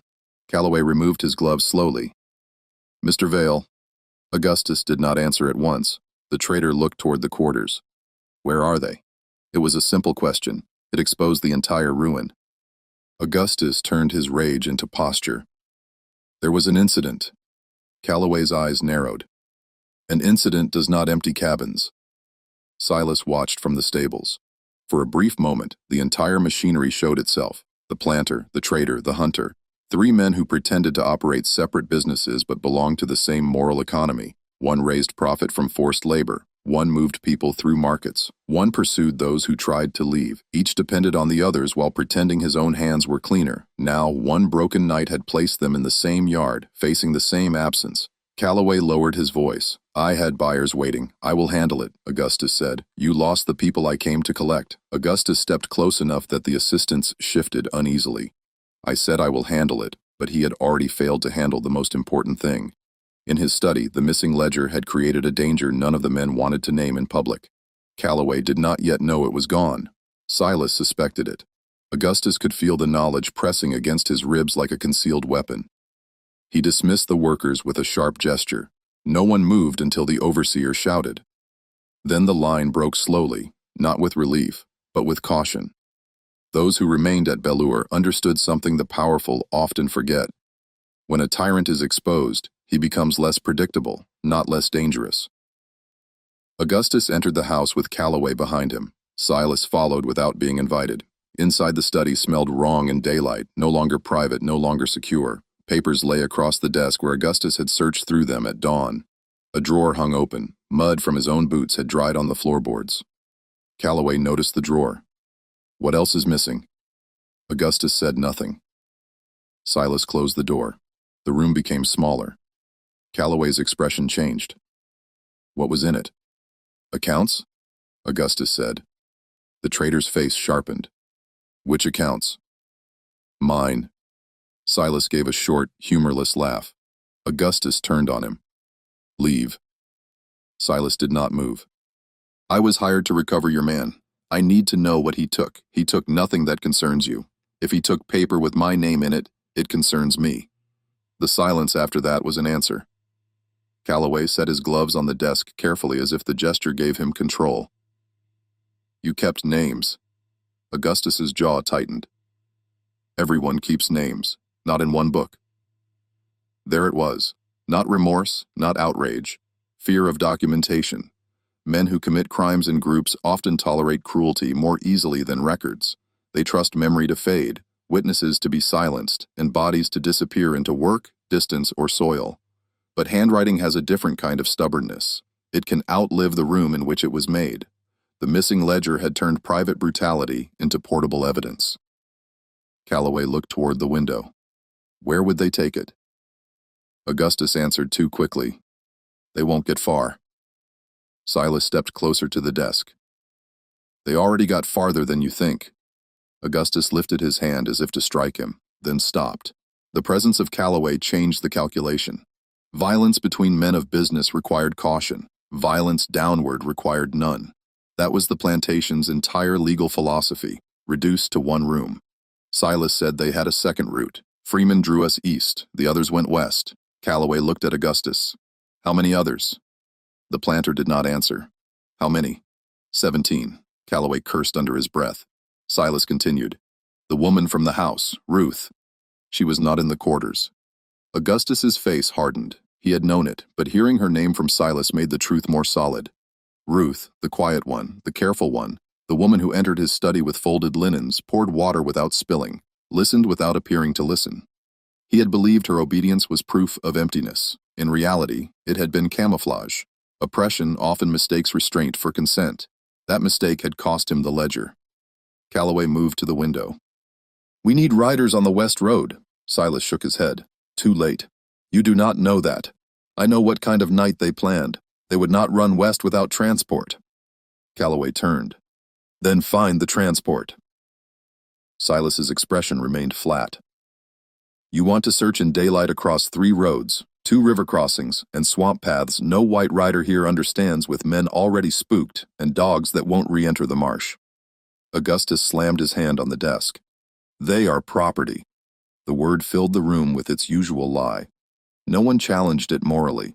That was not the kind of men they were. But even inside the logic of their own system, the word was beginning to fail. Property did not steal ledgers. Property did not coordinate diversions. Property did not study trails, manipulate hounds, and move witnesses under cover of a false chase. People did that. The law could deny it. The swamp had not. Far west of Belle Moor, Ruth Freeman sat beneath a hay covering in the back of the wagon. Her knees pressed against Jonah's shoulder and the ledger wrapped again in oilcloth beside her. The printer's assistant drove with both hands rigid on the res. He had given his name as Thomas Avery, and Ruth had decided not to trust it too much. Names could be borrowed. Fear could be performed. Good intentions could collapse at the first checkpoint. The wagon moved along a narrow road between stands of pine and low, wet ground. Every turn carried risk. Every open stretch felt like exposure. The others lay hidden beneath hay and sacking, breathing through cloth, trying not to cough. The baby had been given a strip of damp linen to suck. Josiah drifted in and out of pain. Ruth kept one hand on the ledger. Jonah whispered, "Will they follow?" Yes, when as soon as they stopped blaming one another. The boy seemed to consider that. Then we still have time. Ruth looked at him. In another life, he would have been praised for intelligence. In this one, his mind had to hide inside usefulness. She felt a familiar anger rise, not hot, not loud, but precise. A system that feared literacy had still failed to prevent thinking. It had only forced thought to travel by other roads. The wagon slowed near a creek crossing. Thomas Avery lifted one hand behind him. Quiet. Everyone went still. Ahead. 2 men stood near the bridge with horses tied beside them. Local patrol, not formal soldiers, not uniformed authority. Something more common and in its own way more dangerous. Ordinary men granted permission by the system to interfere, inspect, and accuse. Avery straightened his coat and drove forward. One man stepped into the road. Morning. Avery nodded. Morning. What you hauling? Feed and scrap iron. The man walked alongside the wagon. His eyes moved over the hay. From where? Mill north of Patterson. That's so. The second man came closer, chewing tobacco, one hand resting near his belt. Ruth felt Jonah tense beside her. She placed 2 fingers against his wrist. Still, the first patrolman pushed at the hay with a short stick. It came within inches of Josiah's face. No one breathed. Avery forced irritation into his voice. You poke any deeper, you buy what you damage. The patrolman looked up. Big talk for a boy. Not talk. Invoice. The word worked because it belonged to commerce. Men who might ignore mercy often respected paperwork. Avery reached into his coat and produced folded receipts. Ruth could not see whether they were real. The patrolman took them slowly, pretending to read more than he likely could. His eyes moved over the page. He looked at the wagon again. Then the baby shifted beneath the sacking. A soft sound rose. Not a cry. Not yet. Ruth's hand closed around the ledger. The second patrolman heard something. What was that? Avery answered too quickly. Piglet. The first man frowned. You said feed and scrap. And a piglet, Avery said. The lie sat badly. The second patrolman stepped toward the rear. Jonah moved before Ruth could stop him, not upward, not visibly. He reached beneath the hay and pinched the baby's cloth bundle lightly, not to hurt him, but to startle him into a sharper animal-like squeal. The sound that came out was strange, muffled, and brief. Avery spat to the side. Mean little thing, been doing that all morning. The patrolman hesitated. The human mind hears what it has already been told to expect. That weakness had ruined hunters in the marsh. It helped Ruth now. The first patrolman tossed the receipts back. Move on. Avery did not hurry. Hurrying would reveal gratitude. He clucked to the mule and rolled across the bridge. Only when the road curved out of sight did the wagon release its breath. Ruth looked at Jonah. The boy stared at the floorboards, ashamed without reason. She leaned close. You did right. He did not answer. That is how children under terror are often trained, to feel guilty for surviving the methods forced upon them. The world harms them, then demands innocence remain untouched. Ruth had no use for that false purity. Survival required judgment. Jonah had judged correctly. The wagon continued west. Behind them at Bell Moor, Augustus began assembling a second search. Not a chase this time, a sweep. Men rode to neighboring farms. Messages were sent to crossings. Descriptions were given, most of them wrong. The missing were reduced again into lists: height, age, scars, clothing, market value. Ruth was described as a house servant of quiet disposition, a phrase that proved how little they had seen. Ezekiel was described as dangerous, though he had harmed no one directly. That was the word used whenever an oppressed person became difficult to control. Dangerous, not because he carried violence, because he carried proof that the powerful could be outthought. Silas refused to take the dogs west immediately. Augustus confronted him near the stable yard. "You are still under hire and my dogs are blown. I paid for results. You paid for a night hunt. You got one. I got failure." Silas stepped into the shade of the stable. "You got the result of following a man into ground he owned better than you did." Augustus's face darkened. "He owns nothing." Silas did not smile. "That belief is why you lost him." The accusation was accurate enough to be dangerous. Augustus moved closer. "Careful, Pike." "No, you be careful. That book reaches Baton Rouge. Maybe New Orleans. And every man whose initials sit beside yours starts looking for someone to blame." Calloway, standing near the carriage, heard this and turned away. Not from ignorance, from confirmation. The network was already beginning to protect itself. That is the reflex of corrupt power. Before it seeks truth, it seeks distance. Before it admits wrongdoing, it identifies expendable partners. The ledger had not yet been opened in public, but already it was working. It made men imagine testimony. It made them review signatures. It made them fear each other. Augustus understood for years the ledger had given him leverage. If a sheriff hesitated, Augustus had a date. If a trader disputed payment, Augustus had a line entry. If a judge demanded discretion, Augustus had initials and amounts. He had kept the book as insurance against other guilty men. Now the insurance had become a weapon against him. He ordered riders west. Anyway, by noon, the roads around Bellure had changed. Men who had ignored cries from the quarters for years suddenly claimed concern for law. They gathered at junctions. They questioned wagon drivers. They searched abandoned sheds. They invented urgency because property had moved without permission. They called it disorder because they could not call it liberation. Ezekiel watched some of this from a ditch north of the old chapel road. He had reached the area after sunrise but did not approach the wagon directly. That had been agreed. If he was followed, he would draw pursuit again. If he was alone, he would wait for the crow call from Jonah. He lay in damp grass, one arm bandaged with cloth torn from his sleeve, listening to riders pass on the road above. 2 men, maybe 3, one horse limped. They spoke carelessly. Vale's lost his mind, wouldn't you? 17 gone in one night. He'll blame Pike. Books. What worries him? What book? Don't know. Something from the study. Their voices faded. Ezekiel closed his eyes. Ruth had made it far enough for rumors to outrun facts. That was something. He waited another hour before moving. Hunger made his body feel hollow. Fatigue blurred the edges of sound, but he did not allow himself to hurry. The old chapel stood near an exposed section of road. Anyone watching from the tree-line could see movement around it. He circled through low brush until he found the mark. 3 stones stacked beside a burned stump. Safe. He approached from the rear. The chapel was empty for one cold moment. He thought he was too late. Then he heard it. A crow call. Badly done. Too high. Too short. Jonah. Ezekiel turned toward a collapsed wall where brush covered a shallow storage pit once used for root vegetables. The branches shifted. Jonah's face appeared first, then Ruth's hand. She came out slowly, covered in dust and hay. For several seconds, neither she nor Ezekiel spoke. The world had not allowed them many public gestures of affection. Even private tenderness had been rationed by exhaustion, fear, and the constant possibility of being watched. Now they stood in the ruins of a burned chapel, with riders searching the roads and a stolen ledger already moving away from them. And still their first instinct was restraint. Ruth touched the cut on his arm. "You're bleeding not enough to matter. That is not your decision." There was the smallest break in her voice, not weakness, evidence of what the night had cost.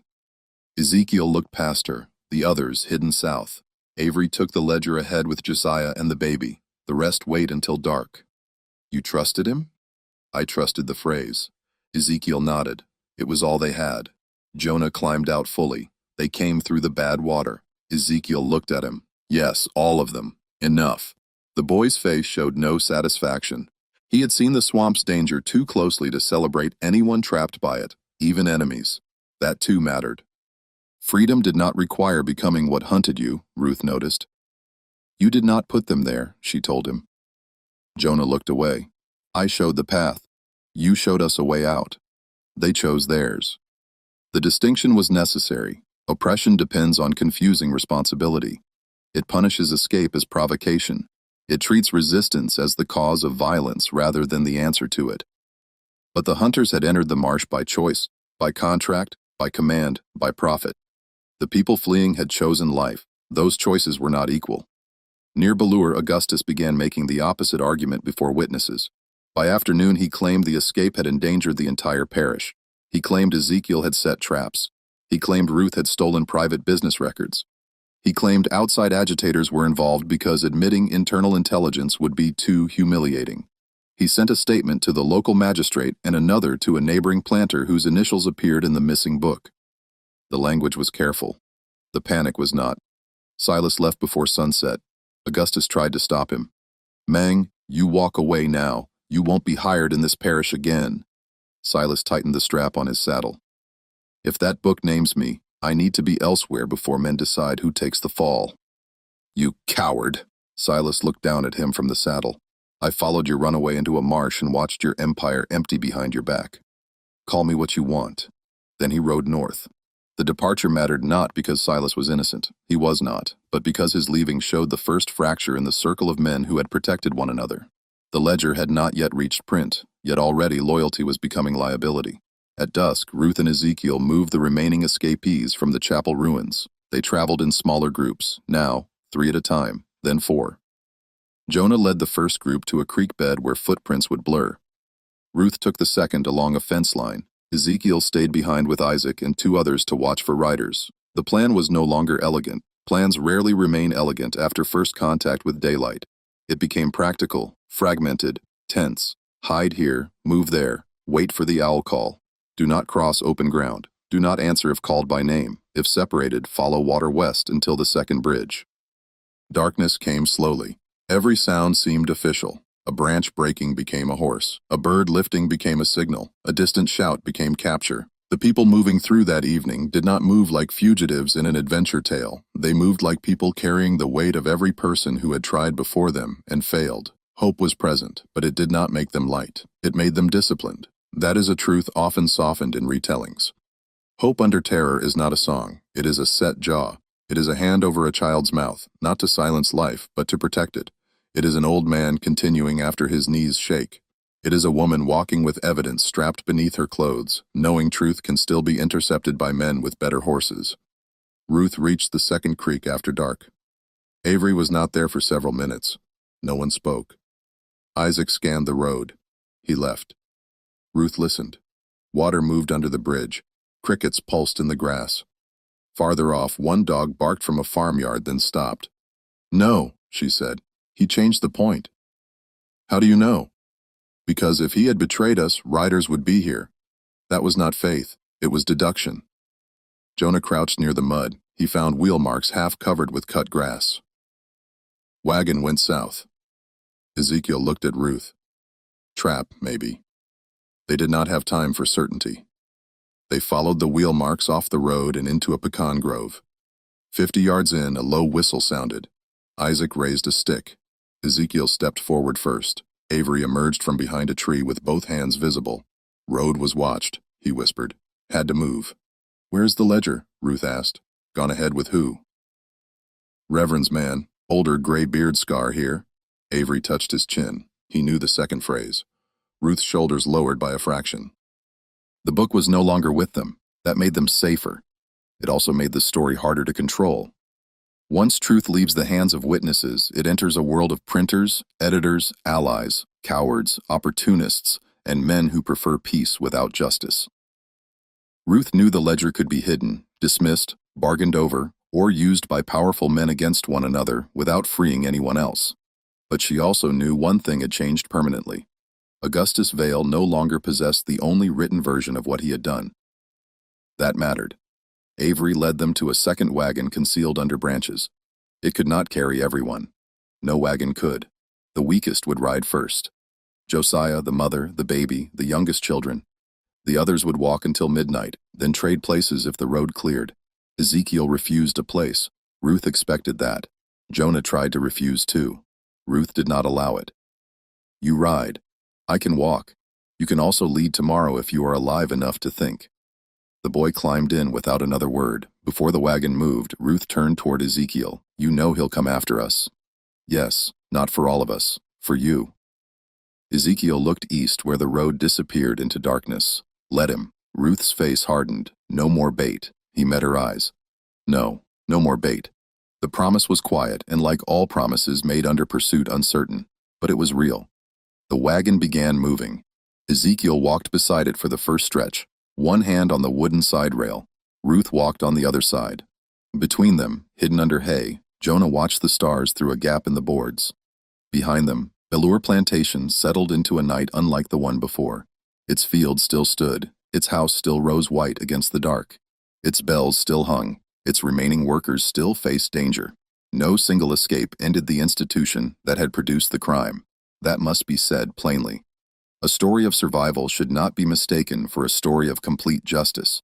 But something had been broken, not the whole system. The illusion that the enslaved did not know, the illusion that silence meant loyalty. The illusion that dogs and riders could answer every act of resistance. The illusion that the master's records would always remain in the master's drawer. By the end of that day, Augustus Vale had men on the roads, but no certainty. He had money, but no trust. He had rage, but no ledger. He had a plantation, but fewer people to command. Most damaging of all, he had seen Ezekiel Freeman standing on dry ground across black water, not pleading, not running, not defeated.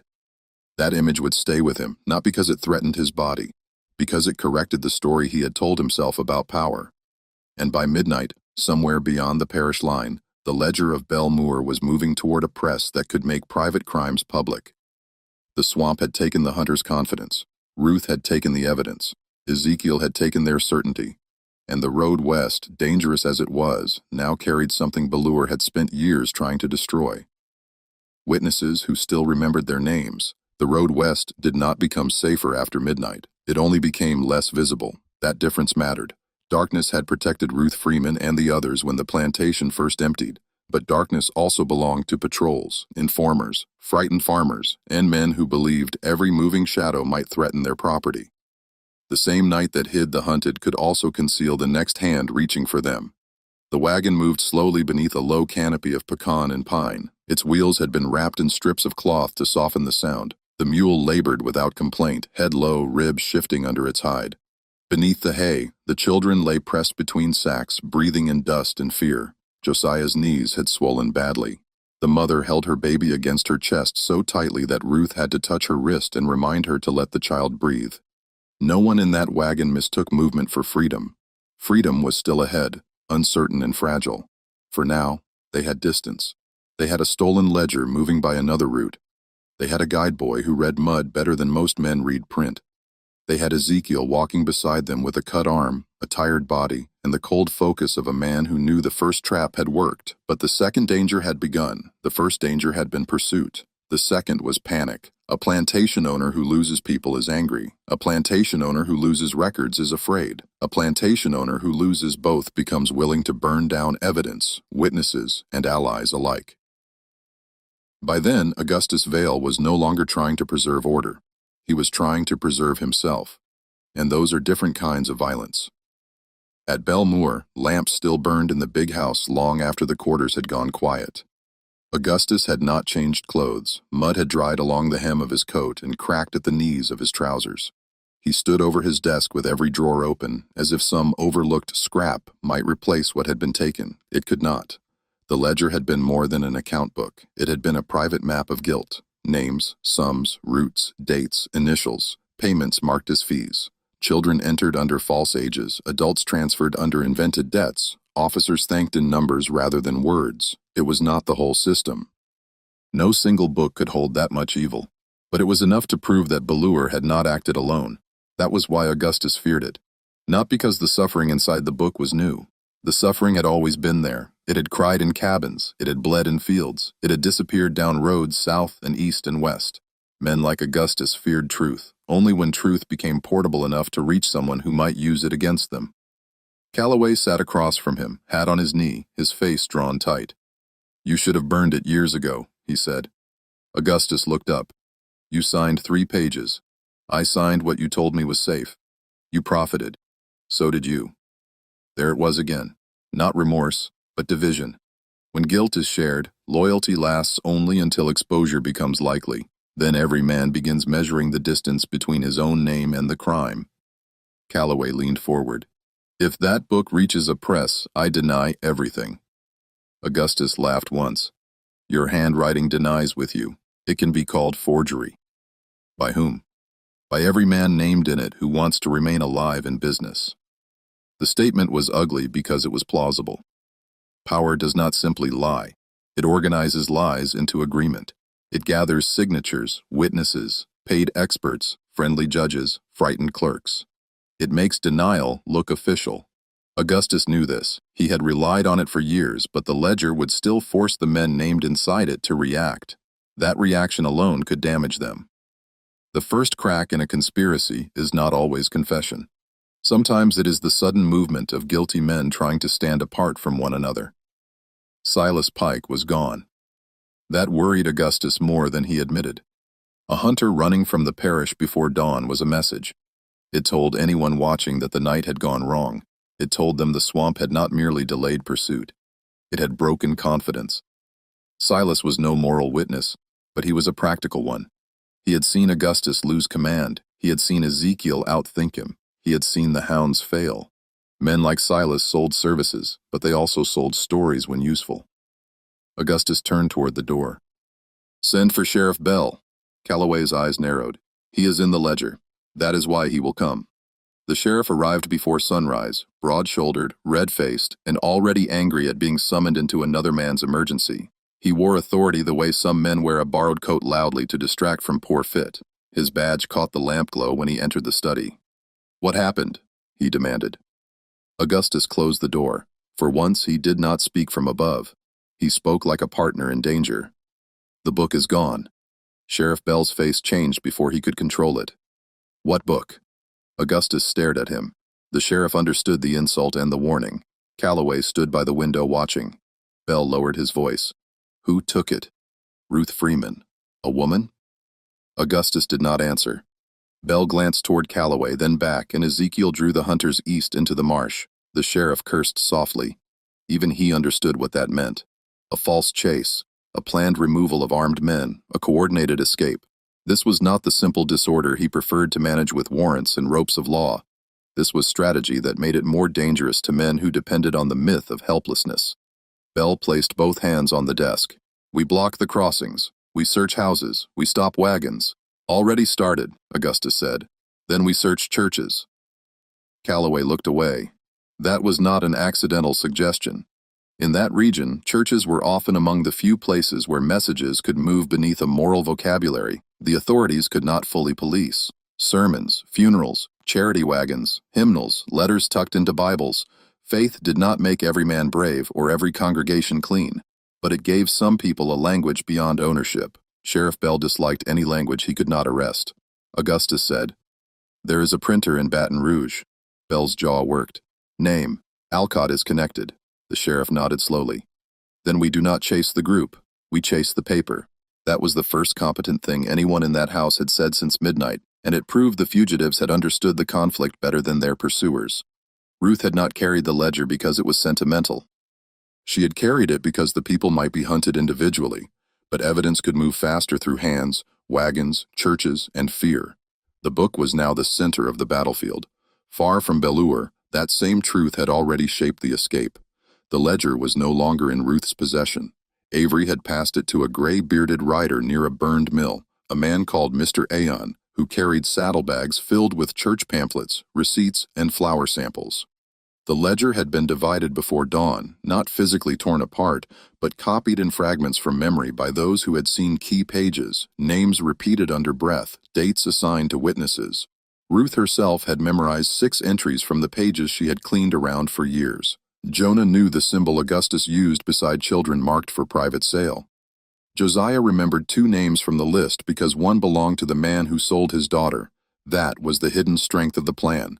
The book mattered, but the truth had already begun leaving the book. A system that tries to reduce people to property forgets that memory cannot be locked in a drawer forever. It can be punished. It can be frightened. It can be forced into silence. But under enough pressure, it becomes method. It becomes code. It becomes a woman remembering dates while scrubbing floors. It becomes an old man preserving names because names are all he has left to give. It becomes a child noticing marks beside entries no one expected him to understand. The wagon halted before dawn near a low creek bordered by willow. Ezekiel raised one hand. Everyone froze. Ahead on the road, a lantern moved, then another. Avery whispered, "Patrol." Ruth slipped from the wagon without a sound. Ezekiel caught her arm. "Stay with the others. They are not looking for the others first." He knew she was right. The sheriff would search for the ledger. The description would include Ruth, house servant, 29, dark dress, scar near left wrist from kitchen burn, quiet disposition. That phrase again carrying its ignorance like perfume. Ruth removed her shawl and handed it to the mother in the wagon. "Put this over your head." The woman stared. "They'll think you're me." "No, they will look and move on if they think they have found nothing hidden." The mother's eyes widened. "And you?" Ruth looked toward the creek. "I know how to stand still." Ezekiel understood before the others did. He had seen her do it in the big house for years. Ruth could become part of a room, part of a wall, part of the work expected of her. Invisibility had been forced on her. Now she used it with intention. Jonah climbed down. "I'll go with her." "No," Ruth said. "You'll need the mud line. No." The boy did not move. Ezekiel spoke quietly. "Jonah." The boy looked at him. "Go under the wagon. If they search, bite your hand before you make a sound." Jonah obeyed because the order treated him as responsible, not small. Ruth stepped into the creek and moved downstream through knee-deep water, bending under branches until she reached a cluster of willow roots. She lowered herself behind them, face just above the water, one hand gripping a root slick with moss. The wagon rolled forward. Avery straightened his coat and changed his face into irritation. 2 mounted men stopped him at the bend. One carried a lantern, the other held a pistol pointed downward. Not because he intended restraint, but because casual threat was part of the costume. "Roads closed," the lantern man said. "On whose order?" "Sheriff Bell." Avery sighed like a man inconvenienced by other men's importance. "I have flour bound for St. Martin." "Not now." The man walked around the wagon. "What's beneath the hay? Same as last time. Feed, scrap, and a mean piglet." The patrolman did not smile. He stabbed into the hay with a stick. The children lay rigid beneath it. The stick struck wood first, then sackcloth, then nothing. Jonah bit the side of his hand hard enough to taste blood. The patrolman moved to the back and lifted the edge of the covering. The mother sat there with Ruth's shawl pulled low, baby against her chest, eyes down. The lantern man stepped closer. "You." She did not look up. "What's your name?" Avery cut in. "She doesn't talk much." The patrolman ignored him. "Look at me." Slowly, the woman raised her face. She was younger than Ruth, rounder in the cheeks, eyes wider with fear. In that moment, fear helped her. The patrol expected guilt. They did not expect calculation. They saw a frightened woman and believed they were seeing all of her. "That ain't the one." The second man said, "You sure?" Description said, "Thin scar on the wrist." The lantern man grabbed her left hand. No scar. He dropped it. The baby began to stir. The patrolman stepped back. "Move." Avery gathered the res. No one breathed until the wagon turned the bend. From the creek, Ruth watched the lanterns remain on the road. She waited until the sound of wheels faded. Then she waited longer. Patience is not passive when discovery means capture. It is labor. It is discipline under pressure. Only when the patrol began riding east did she release the route and move. She emerged from the creek soaked to the waist, teeth clenched from cold. Ezekiel appeared from the brush before she reached the bank. He had not stayed with the wagon. She knew he would not. "You said no more bait," she whispered. "I was watching. That is another word for bait." He did not argue. They moved parallel to the road until they found the wagon hidden behind a stand of cedar. The others had not gone far. Avery looked shaken now. His performance had cost him. Ruth climbed in and took back the shawl. The mother looked at her. I thought he'd see. He saw what he expected. Ruth said that was the night's repeated lesson. Men trained by supremacy were often blind in predictable ways. They saw categories before people, roles before minds, property before community, fear before strategy. Their blindness did not make them harmless. It made them arrogant, and arrogance, when understood, could be used. By late morning, the first copy of a ledger page reached Reverend Alcott.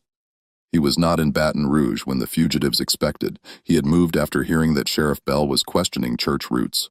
The page came to him through Ian, folded inside a hymnal with a cracked spine. Alcott was 60, narrow, tired, with ink stains on 2 fingers and a left eye clouded from an old injury. He had helped people before. He had also failed people before. That knowledge had stripped him of heroic language. He unfolded the page at a kitchen table in a widow's house. The room went silent. There were 7 names on that copied sheet. 2 traders, 1 sheriff, 1 clerk, 1 planter across the river. Augustus Vale, Callaway. Beside each name, amounts. Beside the amounts, dates. Beside 3 dates, the initials of children transferred under false descriptions. Alcott read the page twice. Then he said the only honest thing. This will not be enough.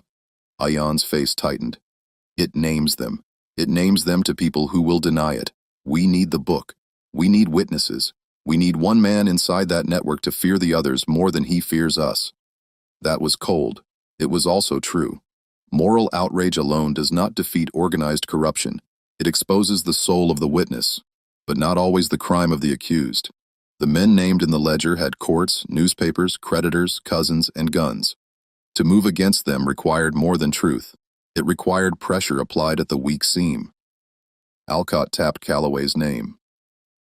This one, Ian frowned. The traitor. He will run from blame if made to think Vale means to place it on him. How do we make him think that? Alcott folded the copied page. We do not make him think. We let him read what Vale is already planning. That information had come from a source still inside Belur. A young stable hand named Micah, not part of the escape because his mother had been too ill to move, had listened under the study window after dawn. He heard Augustus and Sheriff Bell discuss which names could be sacrificed if the ledger surfaced. Callaway's name had been spoken first. Micah could not write, but he remembered. By afternoon, a message reached Callaway on the road east. Not a threat, a warning. Vale will give your name before his. Callaway read it twice beneath a live oak while his assistants pretended not to watch. Then he folded it, placed it in his coat, and looked back toward Belmorne. A guilty man does not need much proof to suspect betrayal. He already knows betrayal is reasonable because he has considered it himself.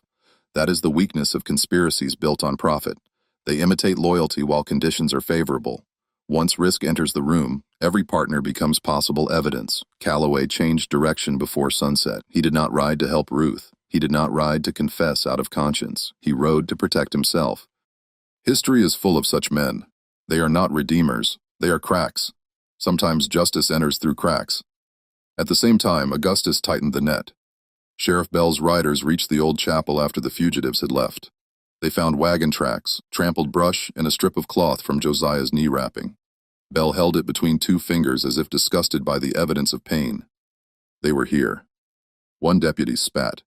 How far? Bell looked west. Far enough to make fools of us if we keep chasing blind. He ordered the chapel searched. Nothing. He ordered the storage pit opened, empty. Then he saw 3 stones stacked beside the burned stump. A marker. He kicked them apart. It was a useless act, but men who arrive too late often punish symbols. At dusk, Ezekiel led the group through a stretch of low pine where the ground finally became firmer. The swamp smell faded. That should have comforted them. It did not. The marsh had been dangerous, but it had also hidden them. Roads belonged to men who claimed authority. Open land turned bodies into targets. Ruth walked near the center now, no longer leading from the front. She watched everyone. The girl with the tin cup had begun to stumble from exhaustion. Isaac carried her for half a mile. Josiah rode in the wagon, feverish and angry at his own weakness. Jonah moved between Ezekiel and Ruth, still studying ground, still silent. The boy had changed since the night before, not into a man. That phrase is used too easily, often to excuse what adults have forced children to endure. Jonah remained 12, tired, hungry, afraid, but others now looked to him before stepping. His knowledge had become visible, and visibility carried weight. Ezekiel noticed him looking east. Thinking about the bad water, Jonah nodded. They might have died, maybe because of the path, because they followed. The boy swallowed. I wanted them stopped. So did I. That wrong. Ezekiel took time before answering. It is wrong that they made stopping them necessary. Jonah looked at him. That ain't the same. No, Ezekiel said it ain't. This was the moral line the story must not blur. The violence began long before the marsh. It began in the ownership claim, the sale list, the hounds, the locked drawer, the threatened families. Resistance did not create the crime. It interrupted it. Night fell colder than expected. Avery guided them to a barn owned by a free black cooper named Daniel Ree, whose name had been kept out of every written plan for his protection. The barn smelled of hay, old wood, and rain. For the first time since leaving Ballure, the group stood under a roof without being counted by an overseer. No one relaxed at once. Safety felt suspicious. Daniel Ree closed the barn door and barred it from inside. You have until moonset, he said. Then you move again, Ruth nodded. News? He looked at her carefully. The ledger page reached Alcott. The book is still moving. Bell searches west. Vale says Ezekiel murdered dogs and set traps. Ezekiel gave no reaction. Ruth asked, Calloway? Daniel's mouth tightened. Gone quiet, that mattered. Quiet men with guilty names could be more useful than loud allies. The group settled into corners. The children ate first, then the women, then the men. That order had not been announced. It simply happened because hunger, when shared by decent people, becomes a form of moral accounting. Ruth sat beside Ezekiel near a stack of barrels. For a few minutes they listened to others eat. Then she said, They know the paper is west. Yes, they will stop chasing us and chase it. Maybe they can do both. Ezekiel looked toward Jonah, asleep, sitting upright, head against a post. Then we split again. Ruth knew it before he finished. No, Ruth. No. If the ledger draws them north, people go south. And you? I make them believe I still have it. She stared at him in the dark. No more bait. This is not the same. It is exactly the same. His voice remained low. If they catch the group, they drag everyone back. If they catch me, they still have questions. They will not ask gently. No, the truth sat between them. This was not martyrdom. Ezekiel did not want to be taken. He did not seek suffering to prove courage. He was making a calculation inside a world that gave him no clean choices. That is one of slavery's less visible crimes. It forced impossible decisions, then judged the victims for whichever pain followed. Ruth leaned closer. You think your life weighs less because you can lead them away. He looked at her. Then she had struck the hidden place. That is not what I think. That is what you keep doing. For a moment, the documentary record must allow silence, not because there is nothing to say, but because some truths arrive too bluntly for speech. Ruth had carried the ledger. Ezekiel had carried pursuit. Each had risked death. But sacrifice can become habit in people trained to believe survival must be purchased with pieces of themselves. Ruth refused to let that habit go unnamed. Before Ezekiel could answer, Daniel Ree entered from the side door. Riders on the south road, he whispered. The barn changed instantly. Food disappeared into bags. Children were lifted. The mother covered the baby. Isaac moved to the rear door. Avery reached for the res. Daniel held up a hand. Not patrol. One rider coming fast. Ezekiel stood. Ruth stood with him. Hooves approached, slowed, then stopped outside the barn. A voice called softly. Ree. Daniel did not answer. The voice came again. I did not come for them. Daniel moved to a crack in the wood. His face shifted. Calloway. Inside the barn, everyone went still. The trader stood outside in the moonlight, hat gone, coat dusty, one hand raised to show he held no weapon. That did not make him safe. It only made him aware of how unsafe he was. Daniel opened the door a few inches. What do you want? Calloway's eyes moved toward the darkness behind him. Vale means to place the book on me if it surfaces. No one spoke. Ruth stepped forward from the shadows. Calloway saw her and understood at once who she was. For the first time in the story, one of the men named in the ledger faced someone whose life had been treated as a line entry inside it. He did not apologize. That would have been too easy. Instead, he said, "I know where Belle will search at dawn." Ruth's voice was flat. "Why tell us?" "Because if Belle finds the book, Vale controls the story. If Alcott prints it with my name alone, Vale controls the story. I can give routes, buyers, dates not in the book." There it was. Self-interest wearing the shape of testimony. Ruth studied him. "You expect mercy?" Calloway swallowed. "No." "Good." Ezekiel stepped beside her. "What do you want in exchange?" Calloway looked at the floor. "Time to leave the parish." Daniel gave a bitter laugh. "That is all." Calloway's face tightened and my name printed with the rest, not alone. That was the most honest thing he had said. He did not want justice. He wanted shared blame. Ruth understood the value. A guilty man willing to divide guilt could become useful evidence. Not noble, not forgiven. Useful. She asked, "Where will Belle search?" Calloway answered quickly. "The North Ferry, the Mill Road, Alcott's first church. He thinks the book is moving by clergy. It is." He also sent 2 men toward Reese's place. Daniel's face hardened. "When before I left, they will be here before dawn." The barn had to empty again. No rest, no safety, no illusion that kindness from one guilty man changed the danger. Ruth looked at Ezekiel, not pleading now, deciding. "We do not split you off alone," she said. He held her gaze. "No." She turned to the group. "We move in 3 lines. Families stay with Avery, Jonah with me. Ezekiel takes Isaac and doubles back only far enough to leave sign east. Not his body, sign, cloth, prints, anything. Then he returns." Ezekiel did not argue. That mattered too. A plan built by many minds was stronger than one man's sacrifice. Calloway gave the routes. Daniel marked them in dirt with a broken stick. Jonah corrected one crossing without looking proud. Avery listened. Isaac repeated the sequence twice. Ruth assigned people by strength, speed, and fear. She did not ask who was brave. Bravery was not the issue. Usefulness was. Before they left, Ruth faced Calloway one last time. "If you lie, they may catch us." He said nothing. "But if you lie, the book still moves, and men who fear that book will come for you too." Calloway lowered his eyes. That was the only language he fully understood. Consequence. The barn emptied under moonlight. Behind them, Daniel Reese scattered hay over footprints and wiped the dirt map away with his boot. He would deny everything by morning if forced, not because he lacked courage, but because survival sometimes requires denying the work one has just done. The moral burden of that should rest not on him, but on the society that made truth so costly.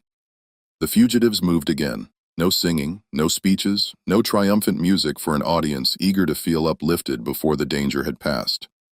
Just feet on cold ground, breath held at every road, children carried when they could no longer walk, names whispered so no one disappeared in the dark.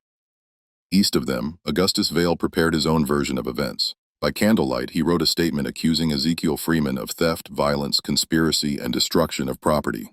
He described Ruth as manipulated. He described himself as victim. This is what power often does when exposed. It steals even the language of injury. But beyond his reach, the true statement was already forming, not in one hand, in many. A ledger page with Alcott, a memory with Ruth, a route with Jonah, a warning from Micah, a reluctant testimony from Calloway, a failed chase witnessed by Silas. 17 living bodies moving west, each one contradicting the plantation's claim of ownership simply by continuing to breathe outside its command. The net was tightening, but so was the evidence. And as the first gray edge of dawn approached, the men searching for the book did not yet understand the most dangerous fact of all. The truth was no longer in one place. By dawn, the search for the ledger had become larger than the search for the people. That was the first sign that Belle Morne Plantation was losing control of its own story. Augustus Vale still told himself he was hunting fugitives. Sheriff Bell still called it a matter of law. Calloway still pretended his late-night betrayal had been a practical adjustment, not fear dressed as strategy. But beneath every order, every rider sent down a road, every question forced on a farmer or a preacher, the truth had changed shape. They were not chasing bodies anymore. They were chasing evidence. And evidence moves differently from flesh. A person must sleep. A person must eat. A child cries. An old man limps. A mother weakens under the weight of a baby. A man with a cut arm leaves blood on leaves if he is careless. People can be tracked, cornered, threatened, priced, and named in false notices. But evidence can be copied. Evidence can be memorized. Evidence can be folded into a hymnal, hidden beneath flour, carried by a writer who does not know the whole route, repeated by a child who cannot read, but remembers marks spoken by an old man who has nothing left to lose but the names of those already taken from him. That was what Augustus had failed to understand. He believed the ledger was a single object. Ruth Freeman had made it a contagion. The first riders sent from Belmoor reached Daniel Reese's barn just after sunrise. They found the doors open, the hay disturbed, and the air still warm with the presence of people who had left not long before. One rider kicked through the straw and found a strip of cloth. Another searched the loft. Sheriff Bell walked the floor slowly, reading absence with the resentment of a man who had arrived after the truth had moved on. Daniel Reese stood outside with both hands visible. He had prepared his face before they arrived, not innocent. Innocence invites argument, not frightened. Fear invites pressure. He chose irritation, the expression of a working man whose morning had been interrupted by men who believed badges and guns could replace intelligence. Bell stepped toward him. You had visitors.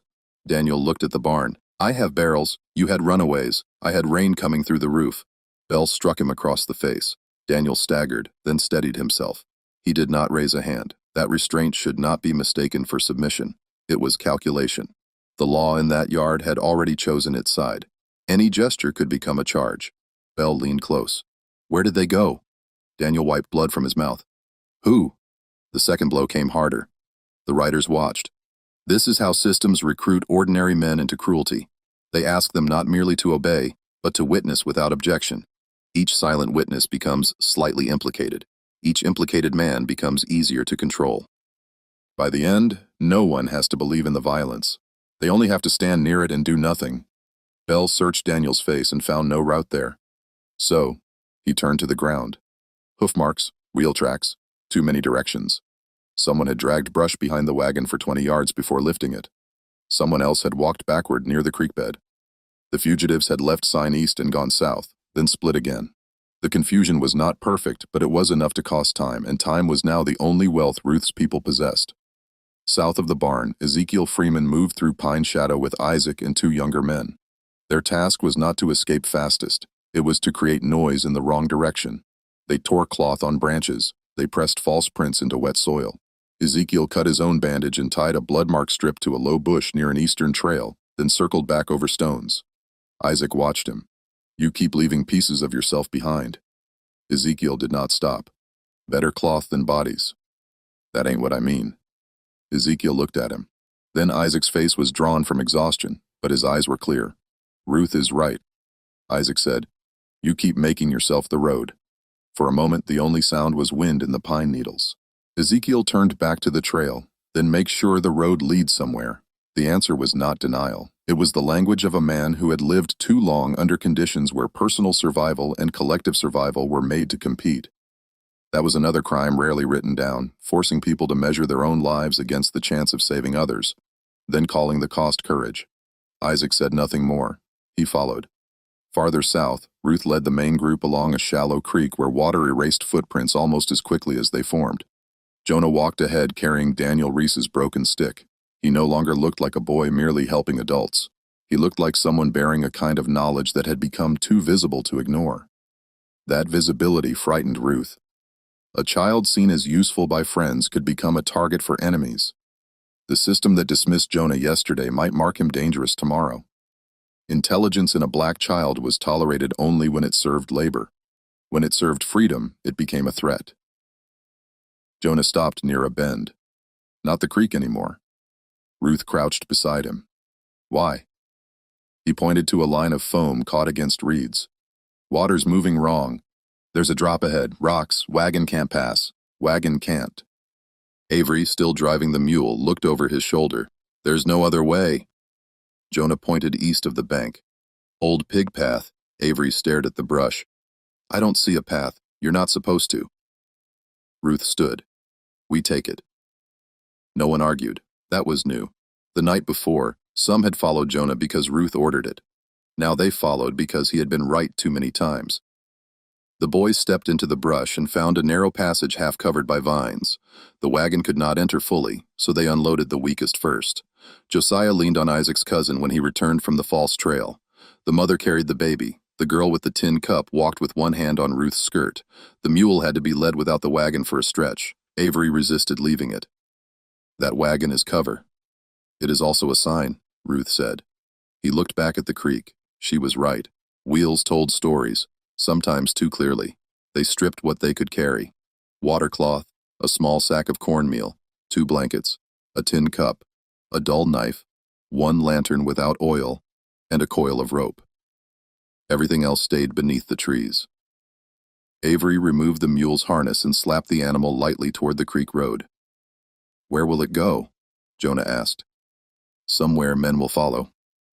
The mule wandered west, dragging enough trace of the wagon to give Bell's riders another lie to believe. The group entered the pig path single file. Branches scratched their faces. Mud gripped their ankles. No one spoke above a whisper. The path was not long, but it forced them into a rhythm of complete dependence. One person bent a branch and held it. The next passed. Someone lifted the children over a root. Someone steadied Josiah. Someone covered the baby's mouth when a crow burst from the brush. Freedom in that hour was not an idea. It was logistics. A hand. A warning.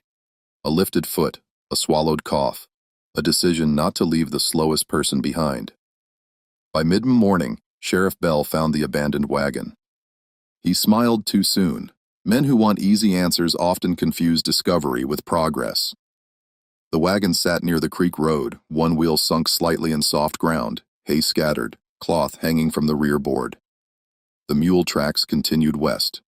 Bell followed them for nearly half a mile before the tracks widened, crossed through muddy water, and dissolved among cattle prints near a farm lane. One deputy removed his hat. They split. Bell turned on him. Of course they split. But his anger revealed the opposite. He had hoped for a single trail. A single trail meant control. Multiple trails meant minds working against him, and he disliked invisible minds most of all. Then a writer approached from the north with news. A ledger page had appeared in Baton Rouge. Not the full book, one page copied by hand. Delivered to a newspaper office and a church committee within the same hour. It did not accuse Bell Moore directly in public, yet it did something more dangerous. It asked questions with dates attached. What happened on March 14, 1856? Why was payment made to Sheriff B the following week? Why were 3 children listed under new ages before transport? Why did Augustus Vale's account mark the matter settled? Questions can be sharper than declarations when guilty men already know the answers. Bell read the copied sheet and folded it slowly. "Who has seen this?" The writer hesitated. Enough. That word struck harder than a number. Enough. Enough to prevent quiet destruction. Enough to make denial complicated. Enough to force every man named to begin protecting himself. Enough to move the story beyond Bell Moor's fences. Bell looked east toward the plantation. Augustus would not like this, but Bell no longer cared only what Augustus liked. His own initial had been written on that sheet. A single letter but placed beside a payment and a date. He could claim coincidence. He could claim forgery. He could claim political agitation, clerical error, malicious gossip. He could do all of it, but he could not pretend the problem belonged only to Augustus Vale. The ledger had crossed the line between private sin and public risk. That changed loyalty into strategy. At Bell Moor, Augustus received the news from Callaway himself. The traitor had returned by noon, not as ally, not as friend, but as a man who wanted a seat at the table before blame was distributed without him. He found Augustus in the study with 2 neighboring planters and a clerk from the parish office. All 3 stopped speaking when he entered. Callaway noticed. Guilty men always hear silence as evidence. Augustus stood. "You should be on the road." "I was." "Then why are you here?" Callaway placed a folded notice on the desk. "Because your book is already speaking." The clerk snatched it first, read it, and went pale. One planter cursed, the other walked to the window. Augustus read without moving his lips. His face became still in a way that made the room more dangerous. "Forgery," he said. No one answered quickly enough. He looked up. "I said it is forgery." The clerk swallowed. "Then we say so. Who is we?" That was Callaway. The question was quiet. Everyone turned. Calloway did not sit. He kept his hat in one hand, his other hand near his coat pocket, where a pistol might have been or might not. His courage was not moral. It was cornered. "If this becomes a case," he said, "each man will say the page is false until someone offers a name to save himself. I will not be the name." Augustus's eyes narrowed. "You threaten me in my house. I remind you that your handwriting is in that ledger more than mine." The clerk stepped back from the desk. There it was, the fracture made visible. The book had not yet appeared in full, and already the men who built the system together were preparing separate exits. They had believed the ledger was a tool of mutual protection. It had become a mirror, and each man saw another coward looking back. Augustus lowered the paper. "Find Ruth Freeman." No one missed the shift. Not find the book, find Ruth. Because Ruth had become the living bridge between the stolen ledger and the stolen lives behind it. Paper could be called false. A woman who had cleaned the study, seen the drawer, memorized names, carried the book, and escaped with others, could not be dismissed as easily if she reached the right listeners. That made her dangerous, and it revealed what the powerful fear most, not accusation alone, but accusation from someone they tried to make invisible. By afternoon, Ruth's group reached the edge of a settlement hidden beyond a line of cane and pine. It was not a town in the formal sense. No sign marked it. No official map admitted it. A few cabins, a cooper shed, a smokehouse, a small burial ground, and a prayer house with no bell. Free black families lived there with caution sharpened by necessity. Some had papers. Some had relatives still enslaved. Some had changed names more than once. All understood that legality was not the same as safety. An older woman named Maria Bell, not related to the sheriff and quick to say so, met them near the treen. She looked at Ruth first. "You the one from Belmorn?" "Yes." "You bring trouble?" "Yes." Maria nodded. "Good." Trouble was coming anyway. That was not welcome in the soft sense. It was recognition. Communities like hers survived by telling the truth quickly. Sentiment wasted time. Denial killed people. The fugitives were divided among cabins. Children first. Josiah was laid on a table while a woman washed his swollen knees. The mother and baby were taken to a back room with quilts hung over the windows. Avery was given water but not trust. Ezekiel stood near the door until Maria ordered him to sit. "You bleeding on my floor?" He sat. Ruth did not. She asked, "Where is the ledger?" Maria looked at her for a long moment. "Not here." "Where?" "Moving with who?" "People who know not to tell me." Ruth accepted that compartmentalization had become protection. No one carried the whole story. Now that was how the story survived. Maria handed Ruth a cup. "Drink." Ruth did, and only then realized how thirsty she was. Jonah stood in the doorway, staring toward the burial ground. Maria followed his gaze. "That boy yours?" "No. Looks like he belongs to the road." Ruth looked at him. "He belongs to himself." Maria gave a short nod. That is the first hard lesson. Inside the settlement for 2 hours, the fugitives became people again in small practical ways. Feet washed, cuts bound, food divided, names exchanged. Not all names were real, that was understood. A child slept with bread still in her hand. Isaac leaned against a wall and wept silently, not from despair, but because his body had finally found a place where it could stop pretending. Ezekiel sat while an old man stitched his forearm. The needle went in and out. "You led them into Black Heron?" the old man asked. "Yes." "Hunters?" "Yes." "Dogs?" "Yes." The old man tied the thread. "Good." Ezekiel looked at him. The old man did not smile. Not because they suffered, because they learned the world has places that will not serve them. That was the clearest sermon spoken that day. Outside, Ruth stood with Jonah near the burial ground. Wooden markers leaned in rows, many without full names, some marked only with initials, some with carved symbols, a small bird, a crescent, a hand, a cross. Memory had survived where paperwork had refused it. Jonah pointed to one marker shaped with 3 lines. "What does that mean?" Maria, standing behind them, answered. "Child taken before she was named in church records. Her mother marked 3 lines because she lived 3 days." Jonah looked down. "Do they know her name?" "Her mother did." "Is that enough?" Maria's voice hardened softly. "It had to be. But no, child. It was never enough." Ruth closed her eyes. That was why the ledger mattered. Not because paper was sacred, because stolen people had been denied records, except when records served sale, labor, punishment, or debt. To write a name truthfully inside a hostile world was an act of defiance. To preserve a name was to deny the thief's final victory. A writer arrived before sunset, not with panic, with urgency. Alcott had the full ledger. For a moment, Ruth did not move. The word seemed too large to enter the air, the full ledger. Ian had delivered it to a safe press outside Baton Rouge after changing horses twice and passing through a German printer shop that owed Alcott a favor from years before. Copies of the most dangerous pages were already being made. One had gone to a northern paper, one to a church committee, one to a lawyer known for taking cases. Others called impossible. Another, by Alcott's instruction, had been sealed and hidden where no single raid could recover it. Ruth listened without expression until the writer finished. Then she asked, "Did he read the page with the children?" The writer nodded. "All of it?" "Yes." Her face did not soften. "Good." That single word carried more grief than celebration. The truth had survived the first pursuit. Now the next question began. What would people do with it? Because exposure is not justice by itself. It is only the door being forced open. Many will stand outside that door and complain about the noise. Some will say the timing is inconvenient. Some will ask whether the document is authentic while ignoring the living witnesses.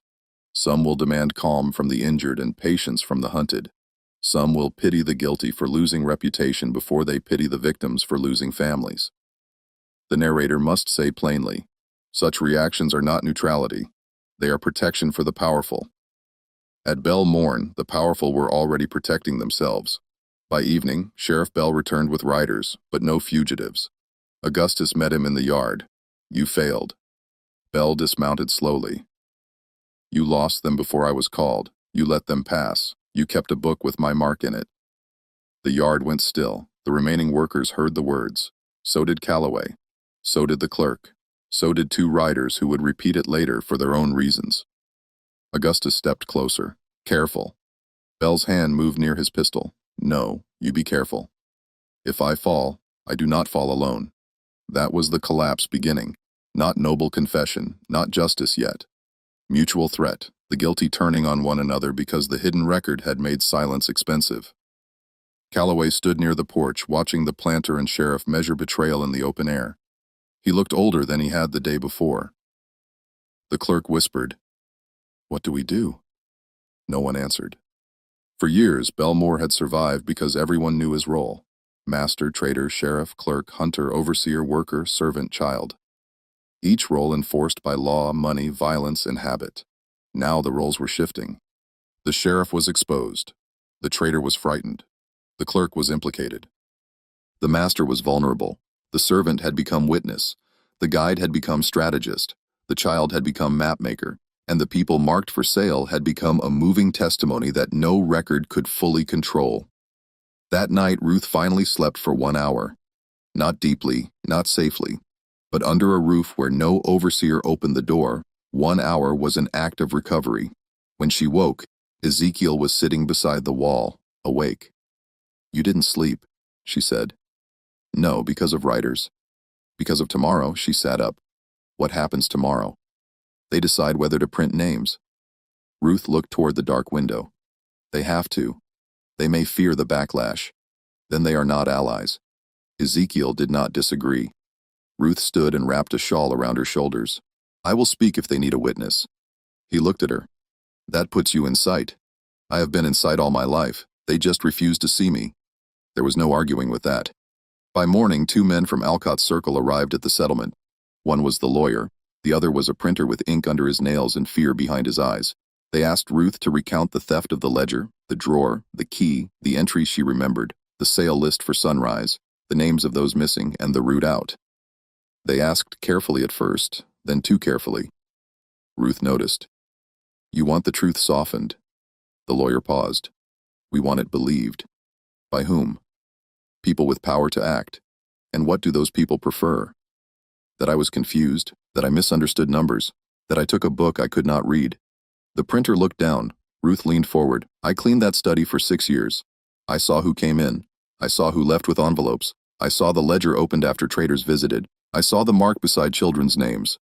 I carried the book out because the men who wrote in it believed no one in that house had eyes. The lawyer said nothing. Ruth's voice stayed calm. Do not make me smaller so they can believe me. That sentence should have been printed above the ledger itself. Too often, testimony from the oppressed is accepted only after being reduced to fit the comfort of the listener. Less anger, less certainty, less accusation, less memory, but a truth made polite for guilty ears is already half buried. The lawyer closed his notebook. We will print the names. The printer exhaled. Ruth looked at him. All of them. He nodded. All that can be verified. Ruth held his gaze until the phrase changed. All of them, he said. The issue appeared 2 days later. Not everywhere, not in every paper, not with universal courage. But enough. The Belleure ledger was named. Augustus Vale was named. Sheriff Bell was named. Calloway was named. The clerk was named. 2 neighboring planters were named. Dates were printed. Payments were printed. Descriptions of children altered for sale were printed. Testimony from Ruth Freeman was summarized.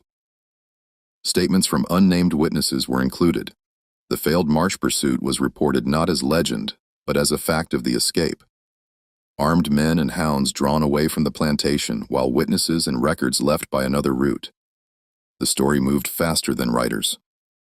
By the time Augustus held a copy, his hands shook with controlled fury.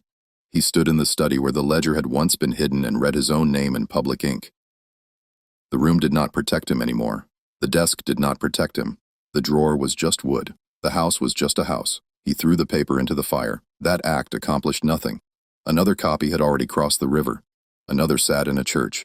Another was being read aloud by men who pretended outrage and women who understood exactly what they were hearing. A truth printed once can be burned. A truth printed widely becomes weather. Sheriff Bell resigned before he was removed, claiming illness. Calloway gave a statement through counsel, not to cleanse himself, but to drag others with him. The clerk disappeared for 3 days, then returned with records he said had been altered under instruction. Silas Pike denied all knowledge of the ledger, but admitted the marsh chase had failed because Ezekiel Freeman used the ground against us. That phrase traveled, use the ground against us. It was meant as accusation. It became tribute. Augustus Vale was not struck down by a single dramatic blow. History rarely grants such clean endings. He fought, he denied, he hired counsel, he called Ruth a thief, Ezekiel a criminal, Alcott a fanatic, Calloway a liar, Bell unreliable. The ledger forged, the witnesses coached.